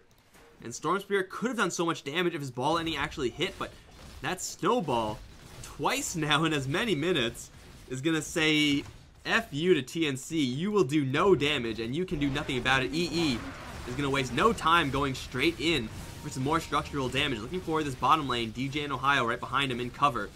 EE this time does not have another Metamorphosis. How long? 10 seconds only, actually. Jump in, Ball Lightning. He'll take down 1437 elsewhere. Pull back in again. The Snowball is there, but it's going to bring EE pretty far in. Don't want to go that far, guys. They do have the Sunder. Eternal Envy cannot save the Tusk. Unfortunately, the Tusk will get Nightmared. Ohio will still survive, although he will eventually go down. The Sunder does come out. Eternal Envy is still unhealthy. What happened to that Sunder? I have no idea what the hell happened there. Jumping from Cuckoo is almost going to find Abed, but gets lifted up. Highlight Die is going to distract away so that his allies may live, and it looks like that may have just worked out. I'm not sure what got Sundered, but it definitely wasn't the right thing. Radiant's bottom shrine is under attack. At any rate, he still has, he had the Aegis anyway. Unfortunately, even though the Tusk can make those saves, the Bane can only do so much to save the Tusk. He tried. They do take down another tier 3 tower, which is not irrelevant as far as the gold is concerned, especially when you're looking at some of these lighter supports. Bane is 1700. Tusk has, ooh, the kick. Yes, please. I mean, it doesn't really matter what he has. Tusk's items are irrelevant. I want to see that talent, man. Give me that talent. I want to see that 12% chance of Walrus Punch so badly. And this game might be one where he actually just lands a couple of Walrus Punches in the fight. Please, please, please. Give it to me. He's only level 22. He hasn't been gaining much experience. Invoker obviously has overtaken him because it's an Invoker. Obviously, he's going to be at the highest level of the game. EE is not a terrible level either. Picks up a Butterfly after scrapping that Mask of Madness. Still has a little bit of life steal with that Mask, though. Butterfly, Evasion. Really difficult for TNC to deal with. They have no answers to it, actually. So, yeah, what you see is what you get. Terrorblade is going to be doing some pretty serious deeps with that agility boost.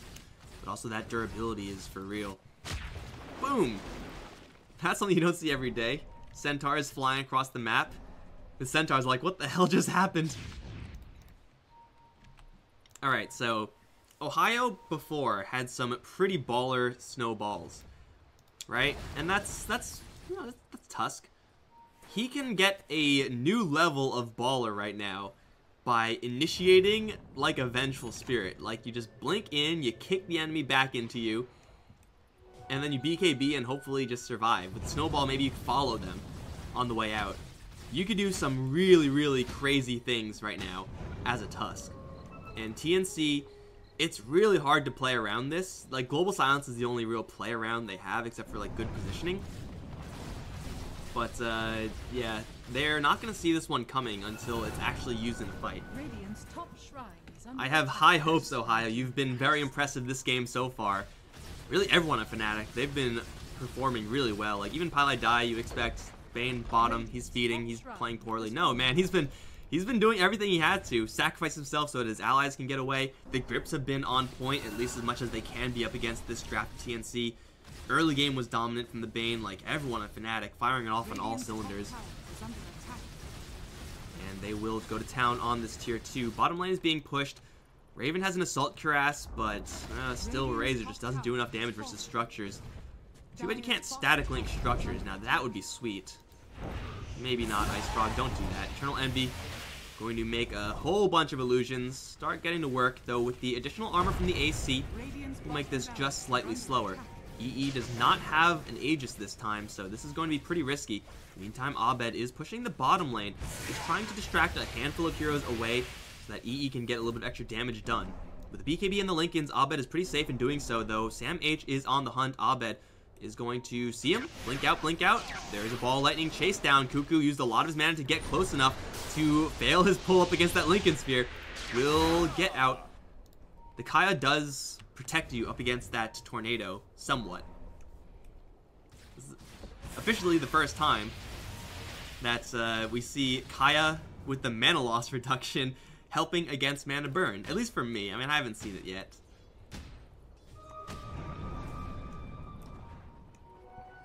His guard next on the Invoker, pushing the level 25 mark. Ohio, you gotta find a creep wave to farm, man, because you're not leveling fast enough. Tim's gonna break smoke up against Ohio. Oh, Echo Slam completely fails! They do still silence up the Tusk. They get the duel off on him as well. Can they burst him down before the Snowball comes in? Looks like he will snowball away towards the Storm Spirit. He'll be fine for a little while longer. Eternal Enemy in the mix of things. Just going to town on everybody. Full health on this Terrorblade. Hasn't even used the Metamorphosis because he doesn't have it, but Ohio actually gets out of here. Now rolling forward, the Spirits are battling.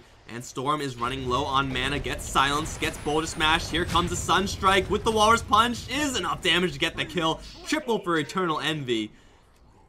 And for TNC, that was a disastrous quote-unquote initiation from the Shaker. So excited to find someone that he just panic Echo Slams. I mean, it happens to the best of us, but that is not ideal. And then the duel onto the Tusk. He's so durable with this Aghanim Scepter that he's able to stall out long enough to snowball away onto the Storm Spirit, who's trying to go for the Bane, who also gets out of there because he is able to afford a Ghost Scepter. Double buybacks now. Eternal Envy, what's your Metamorphosis cooldown looking like? Not quite just yet. He does have a Satanic. He's going to get enchanted, I think, by the Earth Spirit. No, I don't actually know where he went. He's just going to run out of there. Either way, Ohio is going to kick the Razor to break the link. Eternal Envy is going to sunder up. Satanic on Terrorblade is really bad when you're melee, but really great when you're ranged. Jump in once again from Cuckoo. Already double buybacks are forced out. Fnatic are able to retreat. Casualties 0. They have not lost a damn thing. They will get away with absolute murder. And hey, look at that. It's a Roshan with an Aegis and a Cheese. That's conveniently waiting for Fnatic as they do retreat. Shiva's guard up on the Invoker now. He is pretty much topped out as far as his items are concerned. has gone for the Tornado cooldown over the Deafening Blast. There are only like 2 players, I think, that go for the Deafening Blast. I think Miracle goes for it, but everyone else goes for the Tornado cooldown. I mean, the Deafening Blast one is definitely cooler. Definitely cooler. Smoke up now, Raven. He has a BKB, but you know what doesn't care about BKB? Walrus Punch and Grip. Raven is going to get the BKB off, and now the duel goes off, but the Nightmare is going to be traded back and forth, which means the Tusk's going to take pretty much no damage. Everyone has their BKBs up. The Global Silence is going to be used to try to disengage. Sam H is going to be chased down. Tornado lifted, should kill off the Legion Commander on impact. Boom. That's a long way to fall. Terrorblade, oh my god, how did he get this many illusions in the base like this? They're all going to be metamorphed, and they're all going to be working in towards the racks. That's going to be melee. That's going to be range. Eternal Envy is Alacrity as well. Plus 268 on top of the already monstrous 285. The amount of attack speed he has with illusions, that's actually insane. Oh, Echo Slam this time onto 3, but there's no follow-up this time. Kaya's going to let the Storm Spirit return, but it's not enough damage. They'll only take out the Bane. Good game, well played is called, and they will lose absolutely everyone on the retreat. Yes, Ohio. Walrus Punch, please. Was that a Blink Walrus Punch? I don't know. Damn it, we were so close to seeing the level 25 Tusk in action. We were so close. We were so far. GG from TNC. Falling way too far behind in the early stages. Storm making one too many unsuccessful rotations. Eternal Envy with that level 7 Sunder. Absolutely backbreaking versus TNC. And of course, Ohio absolutely balling out of control in this game, giving Fnatic a very, very clean looking win up against TNC. This is no slouch of a team. TNC are the real deal, but Fnatic gelling for real in this first game. Will take the first game and push it to that second 1 game up. Winner of this has to face up against Mineski tomorrow. We'll see. Guys, I'm Mike Loris. It's been an absolute pleasure casting these great games for you guys. Don't go anywhere. Game 2 will be coming up soon.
5 seconds remaining. Turn to ban.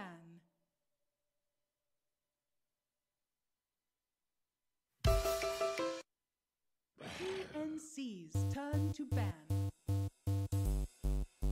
Fanatics turn to ban.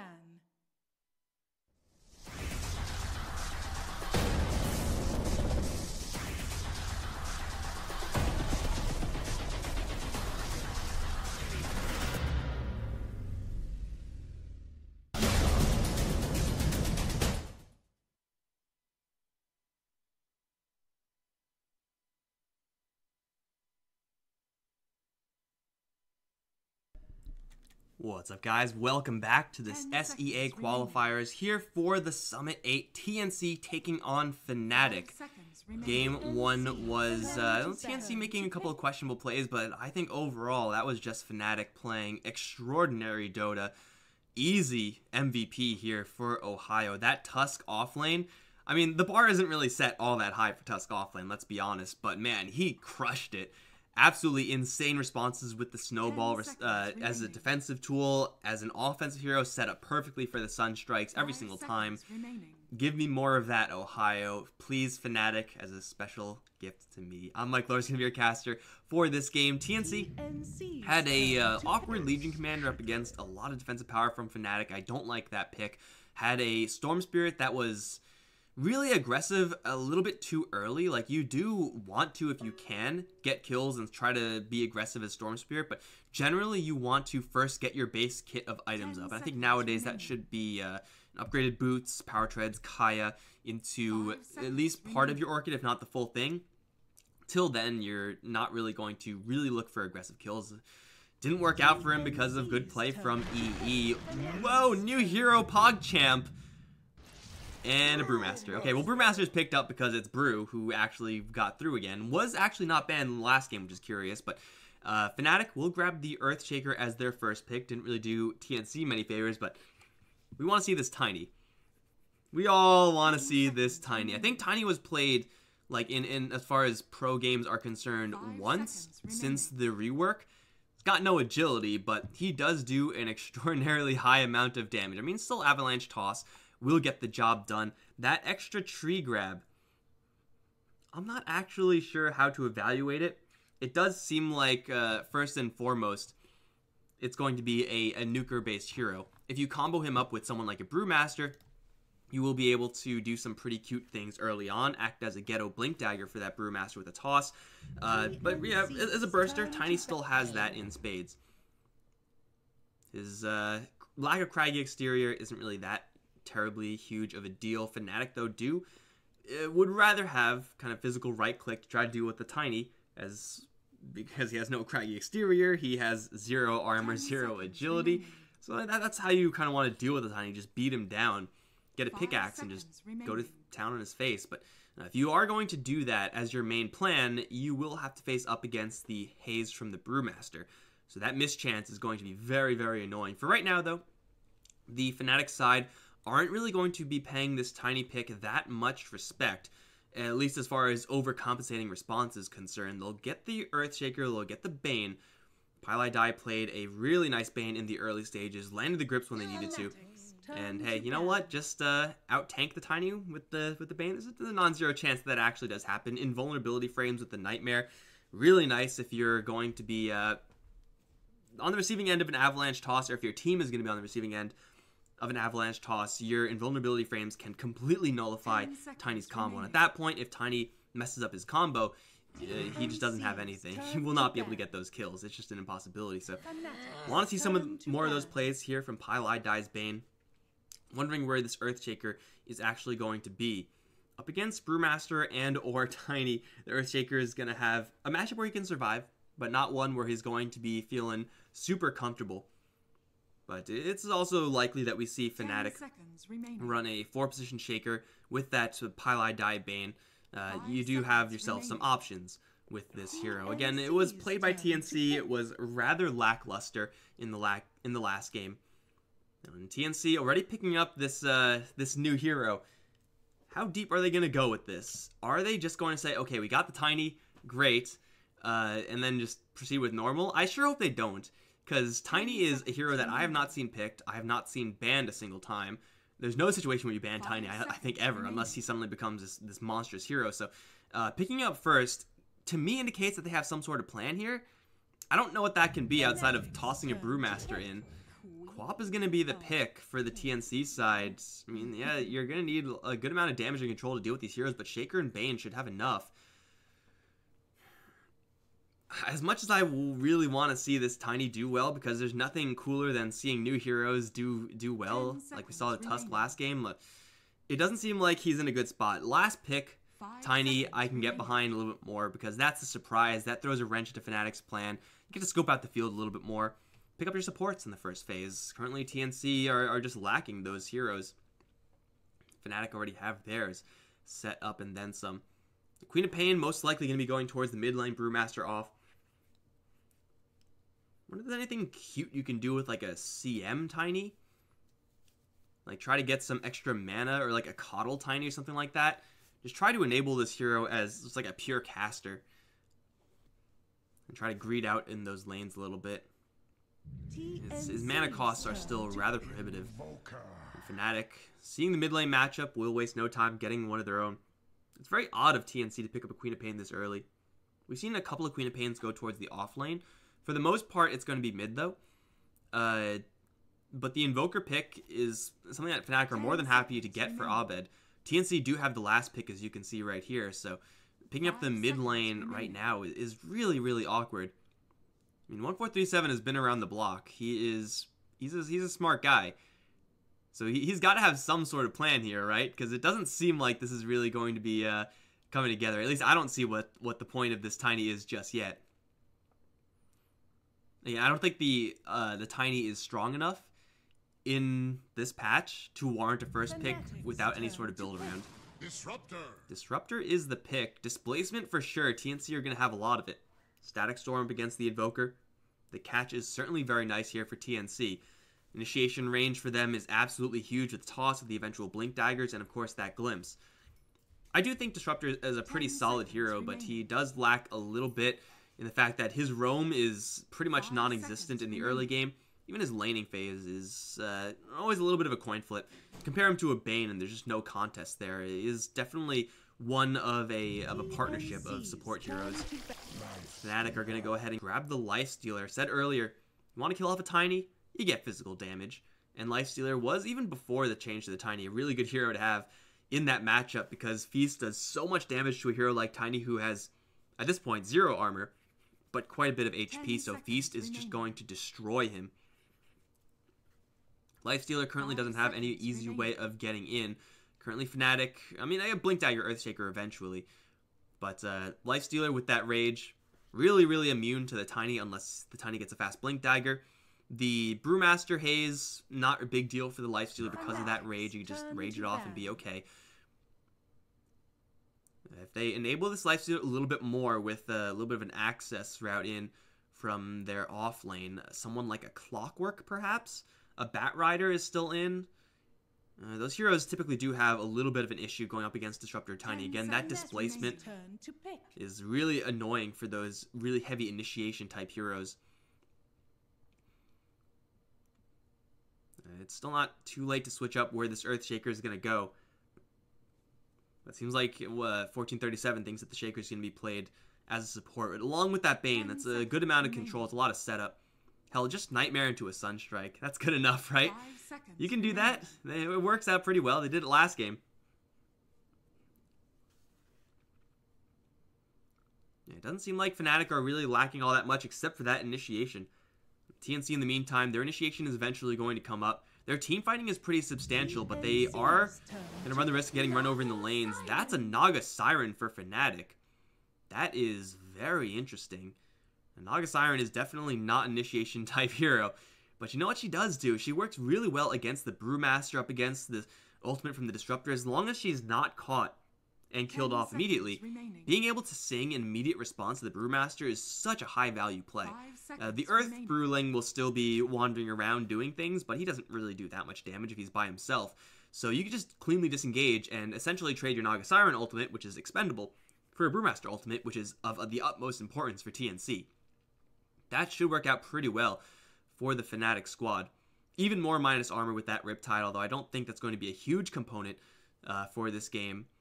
Is it going to be a support Naga Siren, support Bane, Earthshaker in the off lane? There's definitely a chance that Fnatic give these heroes a little bit of a shuffle here.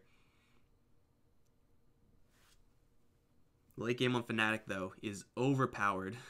Even if the Naga Siren is going to be played as support, we have seen games in the past where Naga Siren is able to just scrape together a Radiance, and all of a sudden, that support Naga Siren is a core Naga Siren.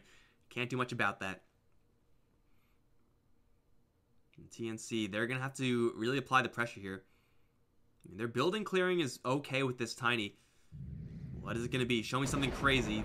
Razor. That is the exact opposite of crazy. I still think Razor's like the most dumpster tier hero in the game. I've been a little bit more impressed recently, but in general, just I don't like it. But outside of my personal preference, it is going to be, yeah, a Tim's Tiny. So it's a 4-position Tiny. And that's what I was talking about when I was talking about the Coddle and the CM, like some sort of enabler for this Tiny to combo up, because he can do a lot of damage, but he takes a lot of damage as well. And it requires him to have a lot of mana. Right now, no one's going to be giving him mana. Like, it's just not going to happen with these heroes. So maybe he's just going to run away with this game. There's certainly an opportunity for that, but hold on. Yo, that's Abed playing a Naga Siren. EE on the Lifestealer. Okay. I was like, really? Really? That's going to be happening? You're going to... Okay, no, we're not going to have a support Invoker, guys. That would have been kind of weird. That would have been pretty bad, actually. The support Invoker is a bigger trash can than the Razor, that's for sure. But this is looking a little more normal. Support Naga Siren, support Bane. Pretty standard stuff there as TNC. We'll have that Tiny as the X factor. Honestly, I don't know how good this is going to be. First time for me seeing Tiny, at least from this casting chair. And in the 4 position, no less. Rest assured, Tims, I will be looking at you. Is immediately going to go ahead and grab the tree. Interesting. He's definitely up to something. He's going to grab it. And look, he's so adorable holding that molten tree around. But Cuckoo's going to be playing the Queen of Pain. I would say, in general, Cuckoo is a little bit better at the Queen of Pain than he is at the Storm Spirit. So, should be an easier time for him. At least I hope so, for TNC's sake. Raven is on the Razor. Boo, I don't really like this hero, but hey, up against a Lifestealer as the only real relevant right-clicker, you can't say no. Sam H playing that Brewmaster. Tims is packing that big old branch as the Tiny, and 1437 is on the Disruptor on the other end. Pylai Dai is playing the Bane. Ohio is on the Shaker now. Eternal Envy playing that Lifestealer. Abed once again handling the Invoker, and got DJ, a very blue Naga Siren, is going to be rotating down. Tims, his tree has been used already. Feels bad, man. It's only 20 mana to get a new one. Gotta get a good one. Man, that one's an okay one. Where you going, Tims? You gonna just chuck it? Yeah. Got him. Sure. Yeah. Uh-huh. That would have hit the Bane for 70 damage. Before armor. They will still be a 2-2 bounty rune split. It looks like they're going to give both bounty runes to Abed, actually, and both bounty runes to Cuckoo, so just dumping that gold into these mid laners. TP coming in from the Invoker, and DJ is blocking for him, so it's all good here for Abed. Again, this matchup up against this Queen of Pain is going to be a lot more difficult. Tims. Got him. That did quite a bit of damage. And that's pretty spammable, but the cooldown is so high. Like, you can cast it whenever you want, mana cost-wise, but that's only because you can only cast it so often that it takes so long to get it back that your mana will just naturally regenerate. Is this the play? Is this, like, how support Tiny is nowadays? Got him. Oh, he's pulling the aggro. He's gonna loop around, and he'll be fine. I just can't stop watching this Tiny, but I will for a couple seconds to look over these other lanes. Sam H gonna be going up against both Eternal Envy and Pylai Dai. Not a super fun lane for the Brewmaster. High health hero means that Feast just laying into the Brewmaster just a handful of times does a lot of damage. And of course that Haze eventually will be picked up. I'm sure up against the Lifestealer is not exactly the best skill. Up towards top lane, Ohio has to face up against Raven. He just got done playing a Tusk up against the Razor, who has a lot more game as far as defensive power versus that Razor. Shaker, though, in this safe lane, should be in for a pretty decent time. Still has to worry about that static link. For sure, he's not going to be completely safe in that top lane. But for the most part, should be able to get pretty free experience, pretty free gold. And now we can stare at Tim's all day long, because I'm going to beat down Pilot Eye once. Throw it. Got him. I don't really see the point. I mean, if it did like double damage, like double your right click damage with a tree grab, like that would be kind of sick. But it just doesn't do enough. Like, he's spamming the hell out of it, and it's so far been like absolutely an irrelevant amount of damage. I feel like 4-position Tiny is something that might be experimented with at some point. But you definitely need the Avalanche Toss combo. Cuckoo's going to take an absolute beating over in mid. Just a simple cold snap into right clicks with DJ showing up. DJ's going to show off the fact that he has Mirror Image. No Ensnare up against Queen of Pain. Very curious. I mean, Riptide obviously is pretty much normal, but Mirror Image doesn't really do all that much except for Scout, maybe mess with some Bounty Runes. A very low impact skill until much later in the game. Oh, you use it to cancel clarities. I get it now. I still don't get it. Well, the Enfeeble is going to go on to the Brewmaster. The Bane, that is very, very costly as far as the mana is concerned to keep that perpetually on the enemy. And Brew, if he is going to get Drunken Brawler, will still have those occasional guaranteed crits. So it's not going to be impossible for the Brewmaster to actually just crit down a couple creeps from time to time. I guess this Mirror Image does make him immune to Shadow Strike, but there is no Shadow Strike. Maybe you could dodge a tree toss, tree throw. You have a toss and a tree throw. You don't toss the trees, obviously. Well, Tim's so far done absolutely nothing. This is really disappointing, guys. I'm kind of bummed out that this is happening. I was really hoping that Tim's would have like this huge plan and I'd be like, wow, that synergy. I didn't expect that from Tiny and someone else to be able to pull that off. But so far he's just been wandering around as like a really just useless hero. Meantime, Sam H, he's not having a great time on this bottom lane. Look at the CS discrepancy. Cuckoo is absolutely getting dumpstered by Abed. DJ's just zoning him out as the Naga Siren, and Tim's can't really do the same as this Tiny. Takes way too much damage from the right clicks, not to mention the Riptide minus armor. CS is being led by the Razor, pretty much as you would expect. Raven's having the time of his life towards top lane. Might eventually be able to set up on a dive on Ohio, but everyone else on the Fnatic side, they are CSing to their heart's content. I mean, it kind of helps the fact that there is no 4-position hero on the TNC side, at least not yet. 1437 also just naturally playing a low-impact early-game hero like the Disruptor can't really contribute. So once Fnatic get this lead, it's really hard for them to lose it, honestly. Like, the Razor's going to have to be the one to do it. And maybe he can get a solo kill on the Earthshaker, but so far the Shaker's been playing pretty safe. You can see earlier, he just threw out the Fissure when it looked like he may have been going for the static link. It wasn't even cast yet, just throwing it out preemptively. 1437 DJ, Duel of the Century, now up. The Naga Siren is really quick. But not that fast, I guess. Wow, what a battle. Alright, now that Tiny has Avalanche, maybe he can do something here. But he doesn't have Toss. Like, Toss I think would be much more useful than Avalanche, because Avalanche doesn't actually do that much damage. It has a 1-second stun. They have Thunderstrike onto Abed. He is caught. They will have the Avalanche. We'll have another Scream. That's not quite going to kill him off with 11 stick charges. Abed should be fine. Is also now deniable if it is necessary.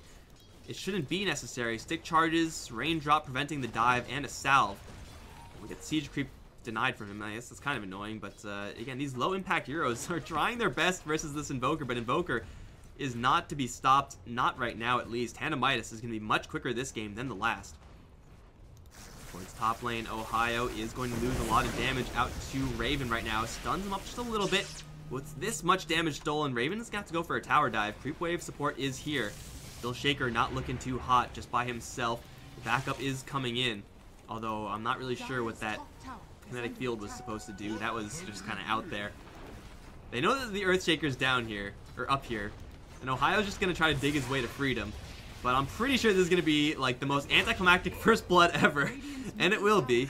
Just Raven doing Razor things. In the meantime, bottom lane looking for Sam H. Looking for this Brew, who has been doing Brew things so far, but now is netted. But Eternal Envy can't actually phase through the creeps, so he's actually doing no damage. Finally has the phase boots back up. Up against this Drunken Brawler, you need a lot of lucky rolls there for Sam H to actually survive, especially when he's quite literally trapped. Cannot move, not an inch. Avalanche is going to give him a couple seconds, but not nearly enough. That was not an elegant gank there from Fnatic, but it is going to be a kill nonetheless, as Tims can do nothing to help out, because this Tiny has so far done absolutely zero. And I don't want to shit talk Tims, I really don't. I really want to see this Tiny succeed. He'll toss him into Eternal Envy, Pili die. With Raven's arrival, Eternal Envy is fairly weak, but the Nightmare goes off onto the Razor. Pili die, hit with the Avalanche, stalled up for a second, now clap for a kill with the crit. They'll get the Bane at the very least. And Eternal Envy will slip out, will be just fine. Only level 5 on that Life Stealer, but still having a grand old time on that bottom lane CS-wise. Might have a little bit more rough of a time now since Raven, the real heavy hitter of TNC, and a pretty good counter to Eternal Envy. Whoa, they killed off Cuckoo. But they're still going for Eternal Envy, maybe? No, that was just bad camera work. I think it was just terrible camera work. T-Tors. Cold Snap with the now Ensnare leveled up on the Naga Siren. Definitely enough to kill off this Quap. Already behind in CS, and it is not super easy for a Quap to get back into a game unless she's involved in a lot of fights. And those fights, again, going to be kind of the Razor and the Brewmaster, once they get their ultimates, Brewmaster at least, will be the catalysts for those fights. That's still a long ways off. So the Quap, oh, it's... God damn it. Why can't I control a camera? They just go in and slam jam 1437 and get the kill on a Disruptor. My sincerest apologies, guys. I think it's now a reasonable time of the day that I can't pull the It's Early card. So I'm just going to pull the I'm Terrible card, and you guys are going to have to accept that. That's my excuse. I'm just bad. Yeah. Tree branch. Tree throw. Yeah. Well, I'll bet his Hand of Midas is coming up at a pretty decent clip, getting a couple kills on this mid lane Quap. Certainly not going to hurt. We got DJ wrapping around the top side as Sam H is going to be ensnared. There's no Echo Slam here. There's a Sunstrike. Can they get close enough for an Enchant Totem? There's actually no mana for that. Or there is if he has a Soul Ring and the stick charges. But this is a Brewmaster we're talking here. You won't be able to dodge Enchant Totem hits, but still he's just really bulky. Got him. Sam H now pushing forward for Ohio. Though the clap is going to be mostly blocked by the Raindrop. Ohio has another Enchant Totem, and with the Ensnare and the Sunstrike, you're just dead, son. 1437 is here, but Disruptor can't battle. That's not what this hero does. So Sam H, I guess, kind of underestimating the OP Raindrops. Going to feed himself over to Ohio. And Ohio now with the Power Treads, going 3 points Enchant Totem, 3 points Aftershock. Does so much damage. If he's in melee range of you, he will tear you apart. And again, there's True Hit, True Strike or whatever on the Enchant Totem. They don't miss. So that will land every single time.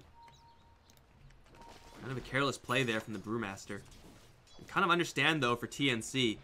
They're feeling the pressure right now. They know that they're not getting that much done with this Queen of Pain. They've gotten nothing done with this Tiny. Got him. Tossed. Nice. The Razor, yeah, he's still farmed, but he's the only one who can actually do anything. This Brewmaster still isn't even level 6, and by the time he does get to level 6, I feel like everyone at Fnatic will be just such a higher level. I mean, level 8 on the Shaker already. What is the life still working with? Level 7, working on that armlet, and look, he has 2,000 gold towards it already. Split is powerful, and it should be able to get them some kills. And I don't think this is going to be a game that's truly an exception, but it does seem like a game where the Brewmaster is not going to have that huge impact that we normally expect from Brews. So Slam from Ohio is going to land a pretty big hit onto the Brewmaster. Sunstrike, not going to land. Sam H is going to survive, but the backup is here in spades. And Sam H is going to get rooted down. Something's going to kill him. It'll be the Riptide. Now the Bane catches the Disruptor with the Brain Sap. He'll be woken up into a big totem hit from Ohio. Another 2 kills for Fnatic. Abed Midas being farmed up all the while. TNC are going to try to smoke up. Avalanche, level 3, toss level 1 now for the Tiny. So this can do quite a bit of damage. And Abed is not going to see this one coming. They toss the Razor in with the tree throw as well. But here's the song. Abed is going to survive.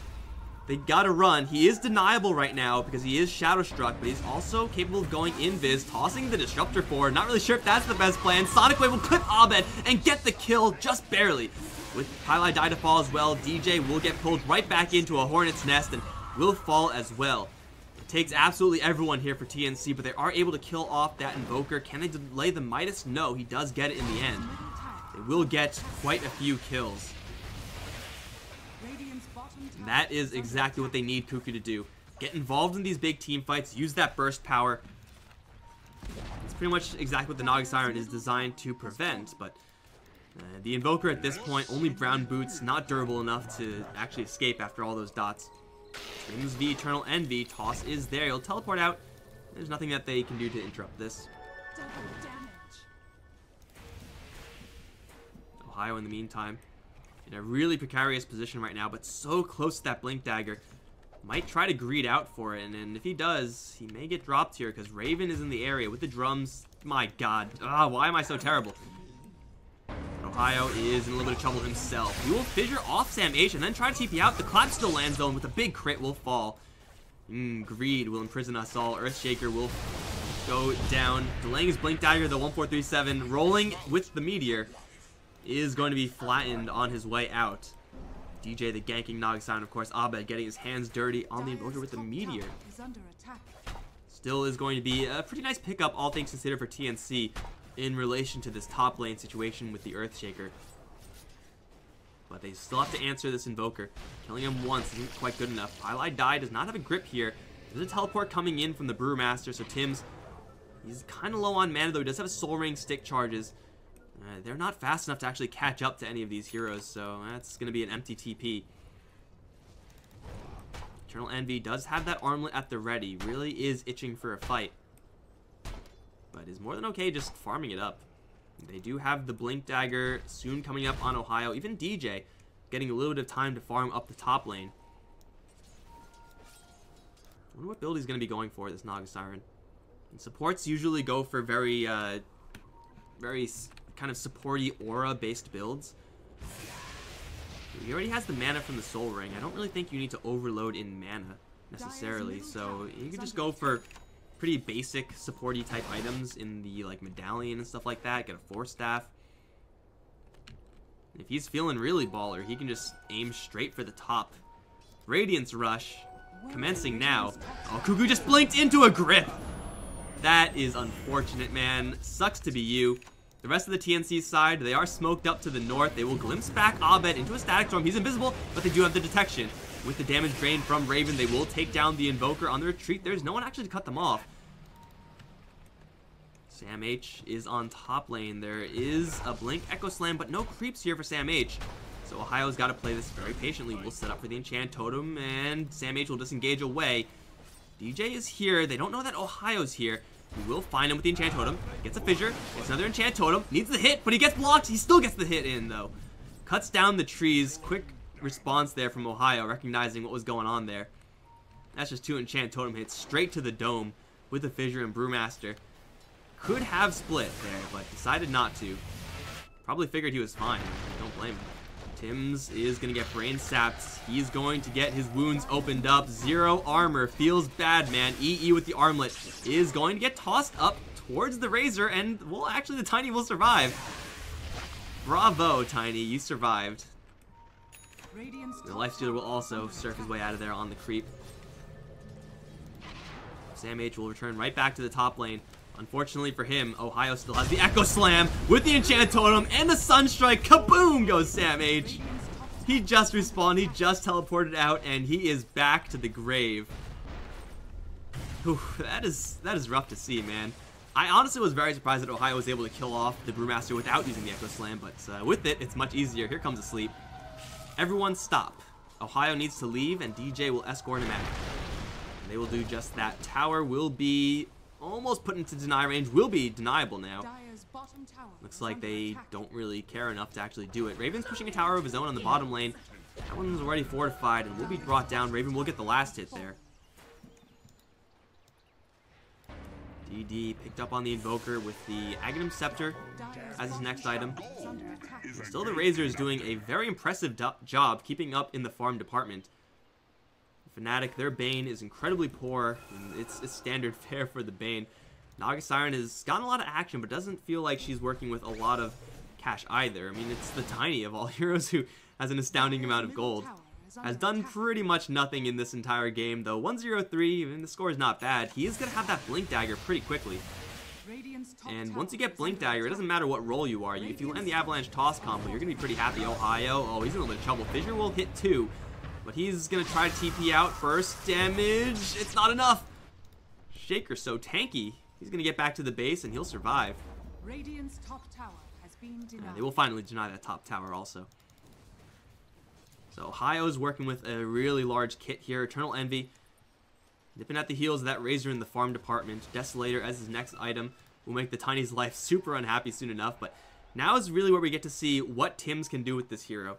Because he's been roughing it so far. But Blink, Avatos on someone like a Bane or a Naga Siren, you can definitely get some pretty free kills there. Or just use that to initiate on someone like a Lifestealer. If you see them coming, then you can obviously Rage and the Avalanche Toss will do nothing. But if you don't see them coming, you'll take a large chunk of damage, and then you have to kind of retreat. Tims is spotted, though. Well, Avalanche Toss is good at killing creeps, I guess. He's going to pick up the Blink Dagger and jump away. Eternal Envy is going to know about this, though. They will expect that in the near future. Raven still pushing top lane. This Fnatic aren't really defending all that much. Abed is still farming in the mid lane. Invoker, the Aghanims is, I would assume, just 400 gold away from completion as he is looking for that point booster next. But Raven is going to work. Sam H is here as well with the Midas picked up. TNC going to try to just absorb this loss and try to transition this Tiny lineup into a little bit more of a late game scenario. TP out, everyone's going to be fine. You know, in the TNC late game isn't really that bad. Brewmaster, though he hasn't really been able to get much success yet, is still going to be a really monster of a late game hero. Queen of Pain obviously is pretty good. Razor, if he's able to keep up in farm, is really good. And so far he's been able to do that, so it's not a terrible plan here for the TNC side. That being said, they still have to worry about DJ. They've been able to get reads on... God, Sam H is dead. They got him. A little bit late to the party. My God, why are you guys still watching this stream? Like, this camera work is just terrible. Whoever this caster is really miserable. I was almost going to catch the Razor on the TP out. The big problem is they've been able to see Naga Siren and check her items for a long time now, and they have seen 0 item progression. Ooh, Ohio finds 1437. There's a big totem with his name on it. Sunstrike as well. And Ohio, he's pretty screwed now. Raven's on his tail, and Cuckoo as well coming in. We'll make it a 1-for-1. Not a great trade for the Earthshaker.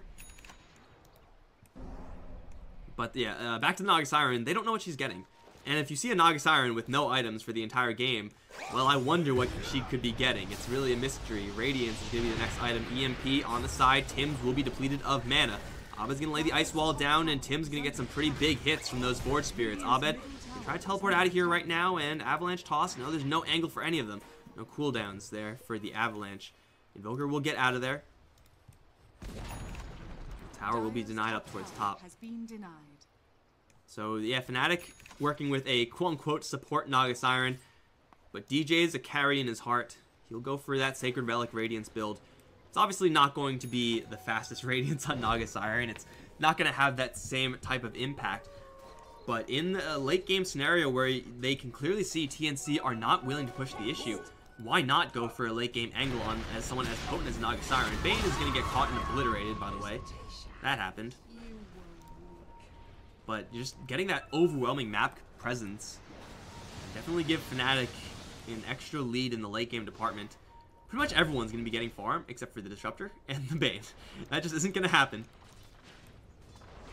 EE. They have an Ensnare. If they had a Bane here, they would be able to get the kill, but, you know, he's dead. Or an Earthshaker. He's got plans elsewhere. He has a Blink, Echo Slam. He's just going to go for the Enchant Totem kill, and he will get it. Although now against Sam H is going to face up against that split. And the Razor's here as well, so Ohio again is going to drop the Echo Slam. Will do a little bit of damage to Raven, but most of it gets blocked by the Nightmare, it feels like. DJ is going to sleep everyone else out. The Earth Panda is still kicking. But it's not quite enough. Ohio will fissure. The Static Storm does not catch onto the Earthshaker, but still will go down to the big crits. Eternal Envy, though, with the Rage on, is going to go in towards Sam H. Has to worry about that mischance. Now Raven, he's going to get gripped up. The right clicks from Eternal Envy. Not quite a lot of damage, but still enough with the Sunstrike. Oh, actually will be dodged with the Force Staff. Raven's still alive. No way, no way. Raven is on the way out. Abed's going to give chase, and Raven is just going to get picked off by right clicks. That was kind of anticlimactic, but they do escape with Eternal Envy, just barely. Towards top lane, Cuckoo, he's pushing all the while. For Fnatic, that is a 1-for-4 exchange. Massive trade there. As the Naga Siren doing exactly what she was picked up and designed to do. Cancel out the Brewmaster split as much as they can and get into a better position. Cuckoo's going to put a lot of damage into this top tier 3. The Siege creep here, down to half HP. Not a bad damage trade. Eternal Envy, kill that catapult. It's killing your shit. There you go. Gotta get that value. That grip on the Razor, really hard to deal with. Does have, yeah, quite a bit of durability on this hero. The Desolator on the Lifestealer. Oh, whoa, Tiny's just standing there. There is a Tornado to wake him up. It will have a Sunstrike, a Meteor, and a kill. Yeah, you probably shouldn't be there, Tiny. Easy kill for Abed. Anamitis Ags travels all up, going for BKB next. This Invoker is starting to reach critical mass. And EE still is not doing a terrible job on his own farm either. The Lifestealer isn't really the best farmer in the world. Has so far partnered up 0 times with his allies to get Lifestealer bombs off. Really the only hero that you can really do that well with is the Earthshaker. Has not really been willing to do that. I mean, they haven't needed that. The Shaker's been getting kills by himself. You don't need an additional hero, although, oh, jump in. Immediate jump out from Cuckoo. Not sure if that was reflexes or if he was just going to blink that way anyway, seeing the Lifestealer come in. But at any rate, it will be the Queen of Pain to survive a little bit longer in the top lane. Bottom lane, Ohio, Abed. Maybe setting up here as Raven's going to show himself off. He's going to Force Staff out. Ohio's going to give chase. Avalanche is here with the toss. That's a lot of damage. And it's going to Echo Slam for, you know, about nothing. Gets hit with a tree throw. And Ohio now on the way out. Another toss. Not quite enough damage there. Up towards top lane in the meantime. Cuckoo is leading them on a wild goose chase here. Has a blink into the trees, if not for the grip. Sunstrike, well, Eternal Envy will investigate a little bit closer, and the Sunstrike will eventually land. Wicked sick on the Invoker, as Queen of Pain playing too many games for too long on that top lane. Tower now. The bottom lane will be pushed down by Raven, but still we see this Naga Siren getting to that really fearsome carry Naga Siren status, and Abed does clip the Disruptor. Oh, isn't going to fully commit. Ice Wall just a little bit too far from hitting onto that Disruptor, slowing him down. Going for Handamitis of his own. This definitely is going to be a long game, despite having a Naga Siren in the support role. Still a long game. Cannot escape the Resident Sleeper. TNC is going to show himself off. Cold Snap. No Cold Snap. Sunstrike and Tornado. If this Tornado lands, 1437 is pretty screwed. And did land, so it looks like he's pretty screwed. Getting no-scoped. Oh, Abed. Oh, he's even going to jack the creep. He's immediately going to Ghost Walk out of here. There's no gem on this Brewmaster. Now they see the Radiance on the Naga Siren, so Abed is free and clear. Forces out a free split. Not a low cooldown on that one. 100 seconds left until that's back up, so Brewmaster is going to be really sad about that. These Handamitises may just carry TNC through a good extra portion of this game, but Naga Siren Radiance is like about the equivalent of 2 Midases on the other end. Again, it's all about that Bane and Disruptors farm. I don't know what items they can get, but if either of them is able to scrape together a Hand of Midas, that will be a huge accomplishment. Abed's looking for a snipe play. They get the glimpse back. The Tornado is there, but it's too late to save the Bane from the Static Storm. Still, it'll be an even trade on these poor supports. Feels bad, man. Raven, is there any crowd control here? Yes, Ice Wall will line up perfectly. Right clicks with the Alacrity. Support is coming in. Jump forward with the Fissure. Stunning up the Razor with the Echo Slam will get the kill. Tim's going to land an Avalanche Toss combo, but he's going to get torn to shreds by Eternal Envy. Sam H does not have his ultimate here, and he'll try desperately to kill off Abed, but he will fall without killing off that Invoker. Queen of Pain is coming in from the side. Her Sonic Wave, though, won't do enough damage as the Invoker's regeneration with these Quas runes up, doing so much for him. They scan out the Quap, and Ohio has found himself a target. Fissure will not be blink dodged. Now here comes the Sunstrike and the Chain Stun. It's a full 5-man wipe for Fnatic, and they barely took any damage in that entire exchange. Abed is dropping some serious bombs right now. No talents. Unfortunately, Abed is just not a talented player. Did you get it?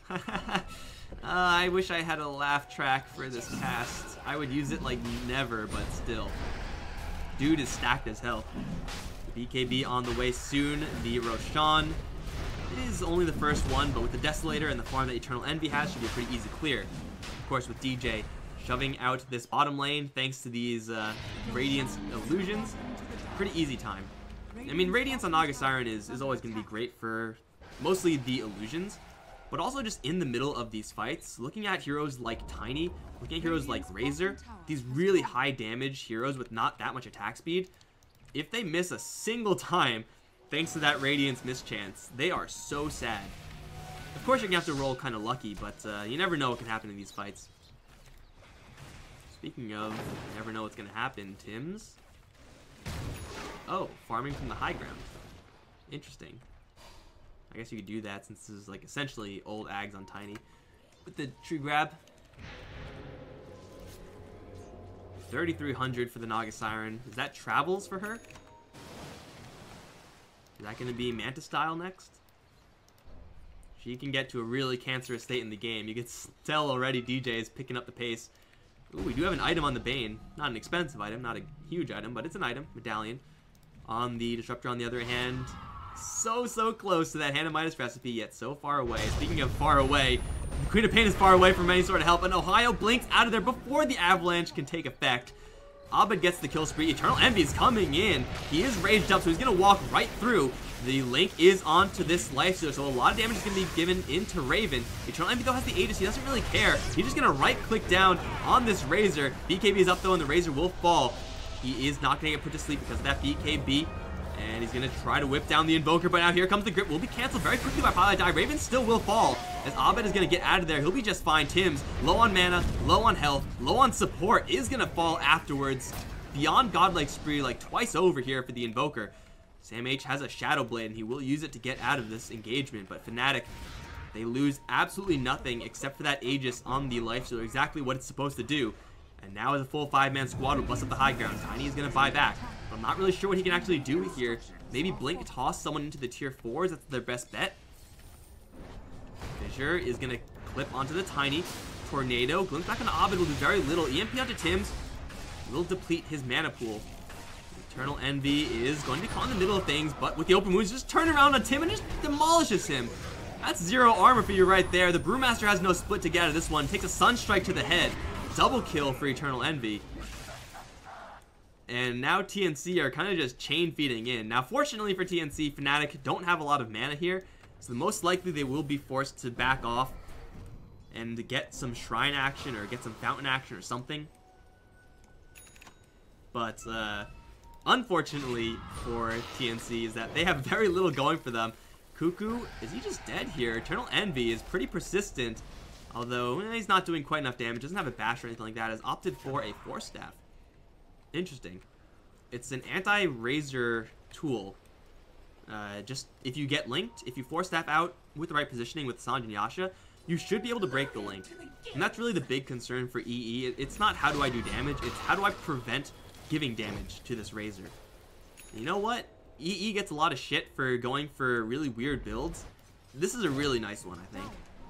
You gotta make sure that the Razor is pared down in these fights, and the Force Staff will most of the time break the link. That's good enough, man. That's all you need. Smart builds from EE, PogChamp. Top lane tier 2 still surviving. Cuckoo is on a secret agent mission to cut the creep wave, but there is still a double siege creep wave coming in, so a little bit too late for that, Cuckoo. Yeah, get that farm. Dagger the creeps. Got him. In the meantime, all the other creep waves are going to be handled by DJ. At this point, Naga Siren is going to be packing a soul booster. That's got to be It's just a soul booster going into a Mystic Staff, so Octarine coming up for the Naga Siren, but at worst, this soul booster is still 425 health. Not a bad amount. They will Static Storm, at least try to on the Life Stealer. They Force Staff the Disruptor in! Oh, he's gonna get Force Staffed out. No big deal. Raven is gonna get lifted up. Eternal Envy is gonna cut his escape off. Deafening Blast is there, though. Raven will pop the BKB. He does get gripped. Can anyone cancel this? And there's a nice Echo Slam from the Earthshaker onto the Queen of Pain, but they are gonna pop the sleep and not continue this fight because of that split. Jump forward from the Queen of Pain into the sleep. Still the Earth Ruling. Looking to snipe Pile Die here. Can't Brain Sap anything here. Will once again get forced out, but it's not good enough. He's gonna Brain Sap the Fire Panda. He's gonna get left behind. Abed's gonna dodge the Sonic Wave in the Invis and the BKB. DJ's gonna teleport out. Everyone else from Fnatic will make a clean retreat. And that response from Fnatic, being able to get EE out of that storm, being able to completely nullify the impacts, or mostly nullify the impacts of that Brewmaster ultimate. I do think, as you can see DJ spamming those sorries, that perhaps Fnatic could have taken that fight off of that Echo Slam from the Earthshaker. There was definitely a chance that that was going to happen. But I do think that, regardless of what was the quote-unquote correct decision, you can't really blame DJ for making that call. Like, that's his entire purpose. Just counter the Brewmaster ult.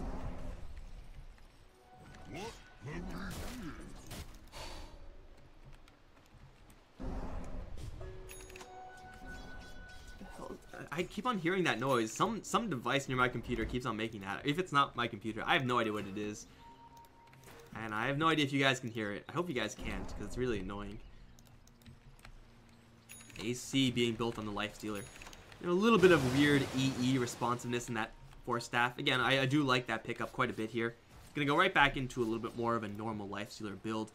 Quick sweep of levels. If anyone's approaching that level 25 talent, looks like no one's there yet. Sheepstick on Abed is approaching really quickly. Naga Siren talents looking like they're going to be pretty nice for the illusions. Pretty sure you get that level 20 illusion talent. On the other end, Tim's, well, he's got a Shadow Blade. He's hunting. Not really sure if he can actually do anything. And so speaking of not being able to do anything, this Sam H. Brewmaster is maybe going to be on the receiving end of an aggressive play here, though. Ohio is no longer invis. The pings are out. Everyone will retreat. It doesn't look like we're at the point where we get those really broken talents. Invoker's talents are okay. I really want to see Cataclysm, but I'm pretty sure it's terrible. Much like that Dream Coil Rapid Fire on the Puck. So many cool abilities with talents, but they're just bad. Ohio going into Sam H. Is going to jump in Echo Slam with Eternal Envy here. They'll blast apart the Brewmaster. And of course 157. And that's why you get the Force Staff right there to immediately break the Static Link. Where are you now, EE haters? That's going to be an easy 2-kill plus a forced buyback. Cost them an Echo Slam, but at this point, level 3 Echo Slam, the cooldown is very, very manageable. Oh, and Ohio's going to go for Ags. Yes. Not up yet, so we're going to contain our excitement. They will drop a sentry, see Ohio once, and throw him back in towards the Razor. Has a Force Staff out. Will fissure up the Tiny, but with the Razor right on top of him, he needs some help from an ally. Eternal Envy can't really help out. The BKB, oh, the treats, oh, he got him! Tim's doing something with the tree throw, finally. It only took him 34 minutes. And now it's Abed who's in a little trouble, although he does see Sam H. Will blink out of there. In the meantime, the Eternal Envy picking a fight with Cuckoo. Combos onto the Brewmaster. He's getting perma-stunned by the Cold Snap. And now Raven, the Eternal Envy. There's a grip from the high ground, potentially. The toss goes off onto the Bane. Lost damage to Sonic Wave. Will take out the support. But Cuckoo's in a little bit of trouble here. Eternal Envy's on his tail on Abed. Well, he can't quite whip up any crowd control quite fast enough. Will go into the Ghost Walk to get a little bit of a speed boost. Cuckoo, I think he's going to blink right into Abed. He will. There's an Ice Wall. There's a Sheep Stick. And he's stuck there. Abed is going to throw out a Sunstrike. Not even look at that explosion because cool guys never do that. DJ is now going to arrive. Be like, what the hell is going on, guys? I'm here now. That's 3 kills, including a dieback on the Brewmaster. And Fnatic are bearing down hard on TNC, looking for their first set of racks. It's kind of surprising they haven't taken one already, but this is not going to last long. Alacrity is now talent buffed, and Eternal Envy is just going to work. That's the mid lane. Done and dusted. That's the bottom lane. Most likely going to suffer a very similar fate, though there's a fortification for this one. It's not going to last that long. Still 20 seconds left until TNC are going to be at their full strength. Tim's does not have enough damage here. This is going to be 2 racks in favor of Fnatic. Everyone else will make a clean retreat. No problem whatsoever. Easy game, easy life.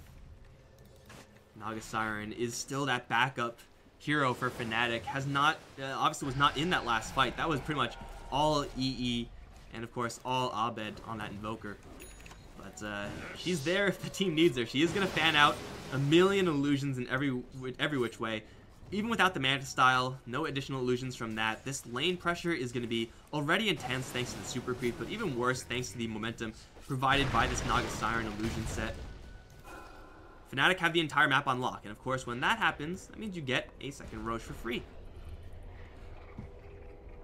Now I'm pretty sure EE can clear it by himself or get an alacrity on him and it's super easy. Let Abed go for the snipes elsewhere because he has EMP, Meteor, looking at Tims, gets the Sheep Stick. Here's the EMP, Sunstrike.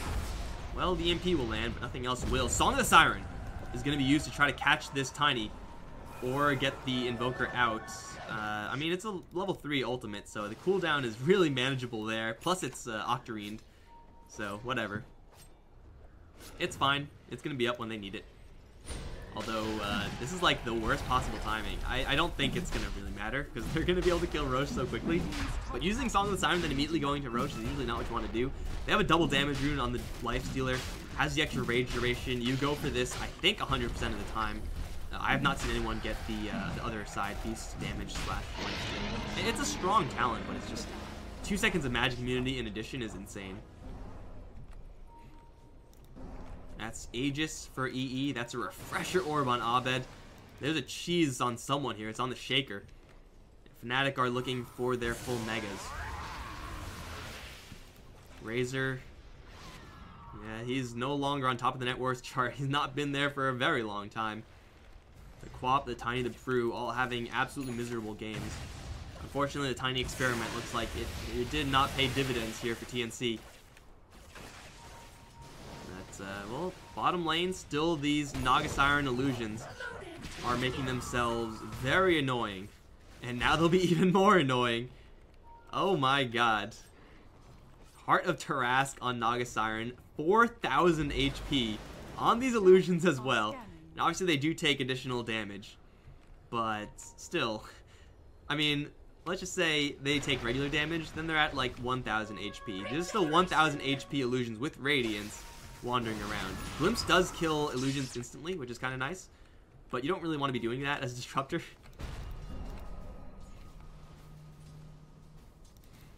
And with the Invoker kind of parked on this bottom lane, any one hero that tries to defend is going to be in for a lot of trouble.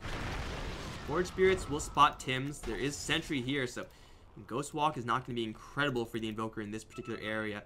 But he has 2 Sheep Sticks, and he has the low cooldown Tornado, so he can do some pretty magical things, Abed. In the meantime, it's Naga Siren's time to shine. He is full cancer mode. Somebody get this TNC side some chemo. Because Naga Siren has hit her stride and then some.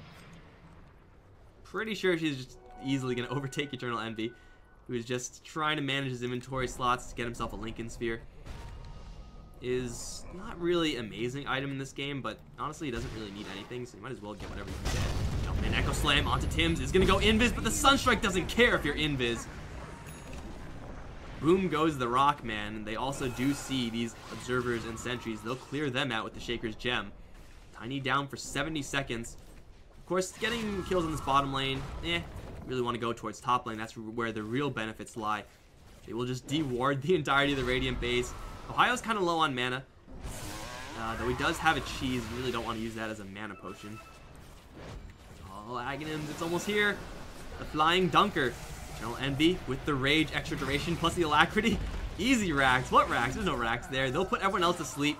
Gotta make sure that Eternal Envy can still hit the racks. Just out of range. DJ is gonna jump out of there. Eternal Envy has another Rage Tune, plus an Aegis.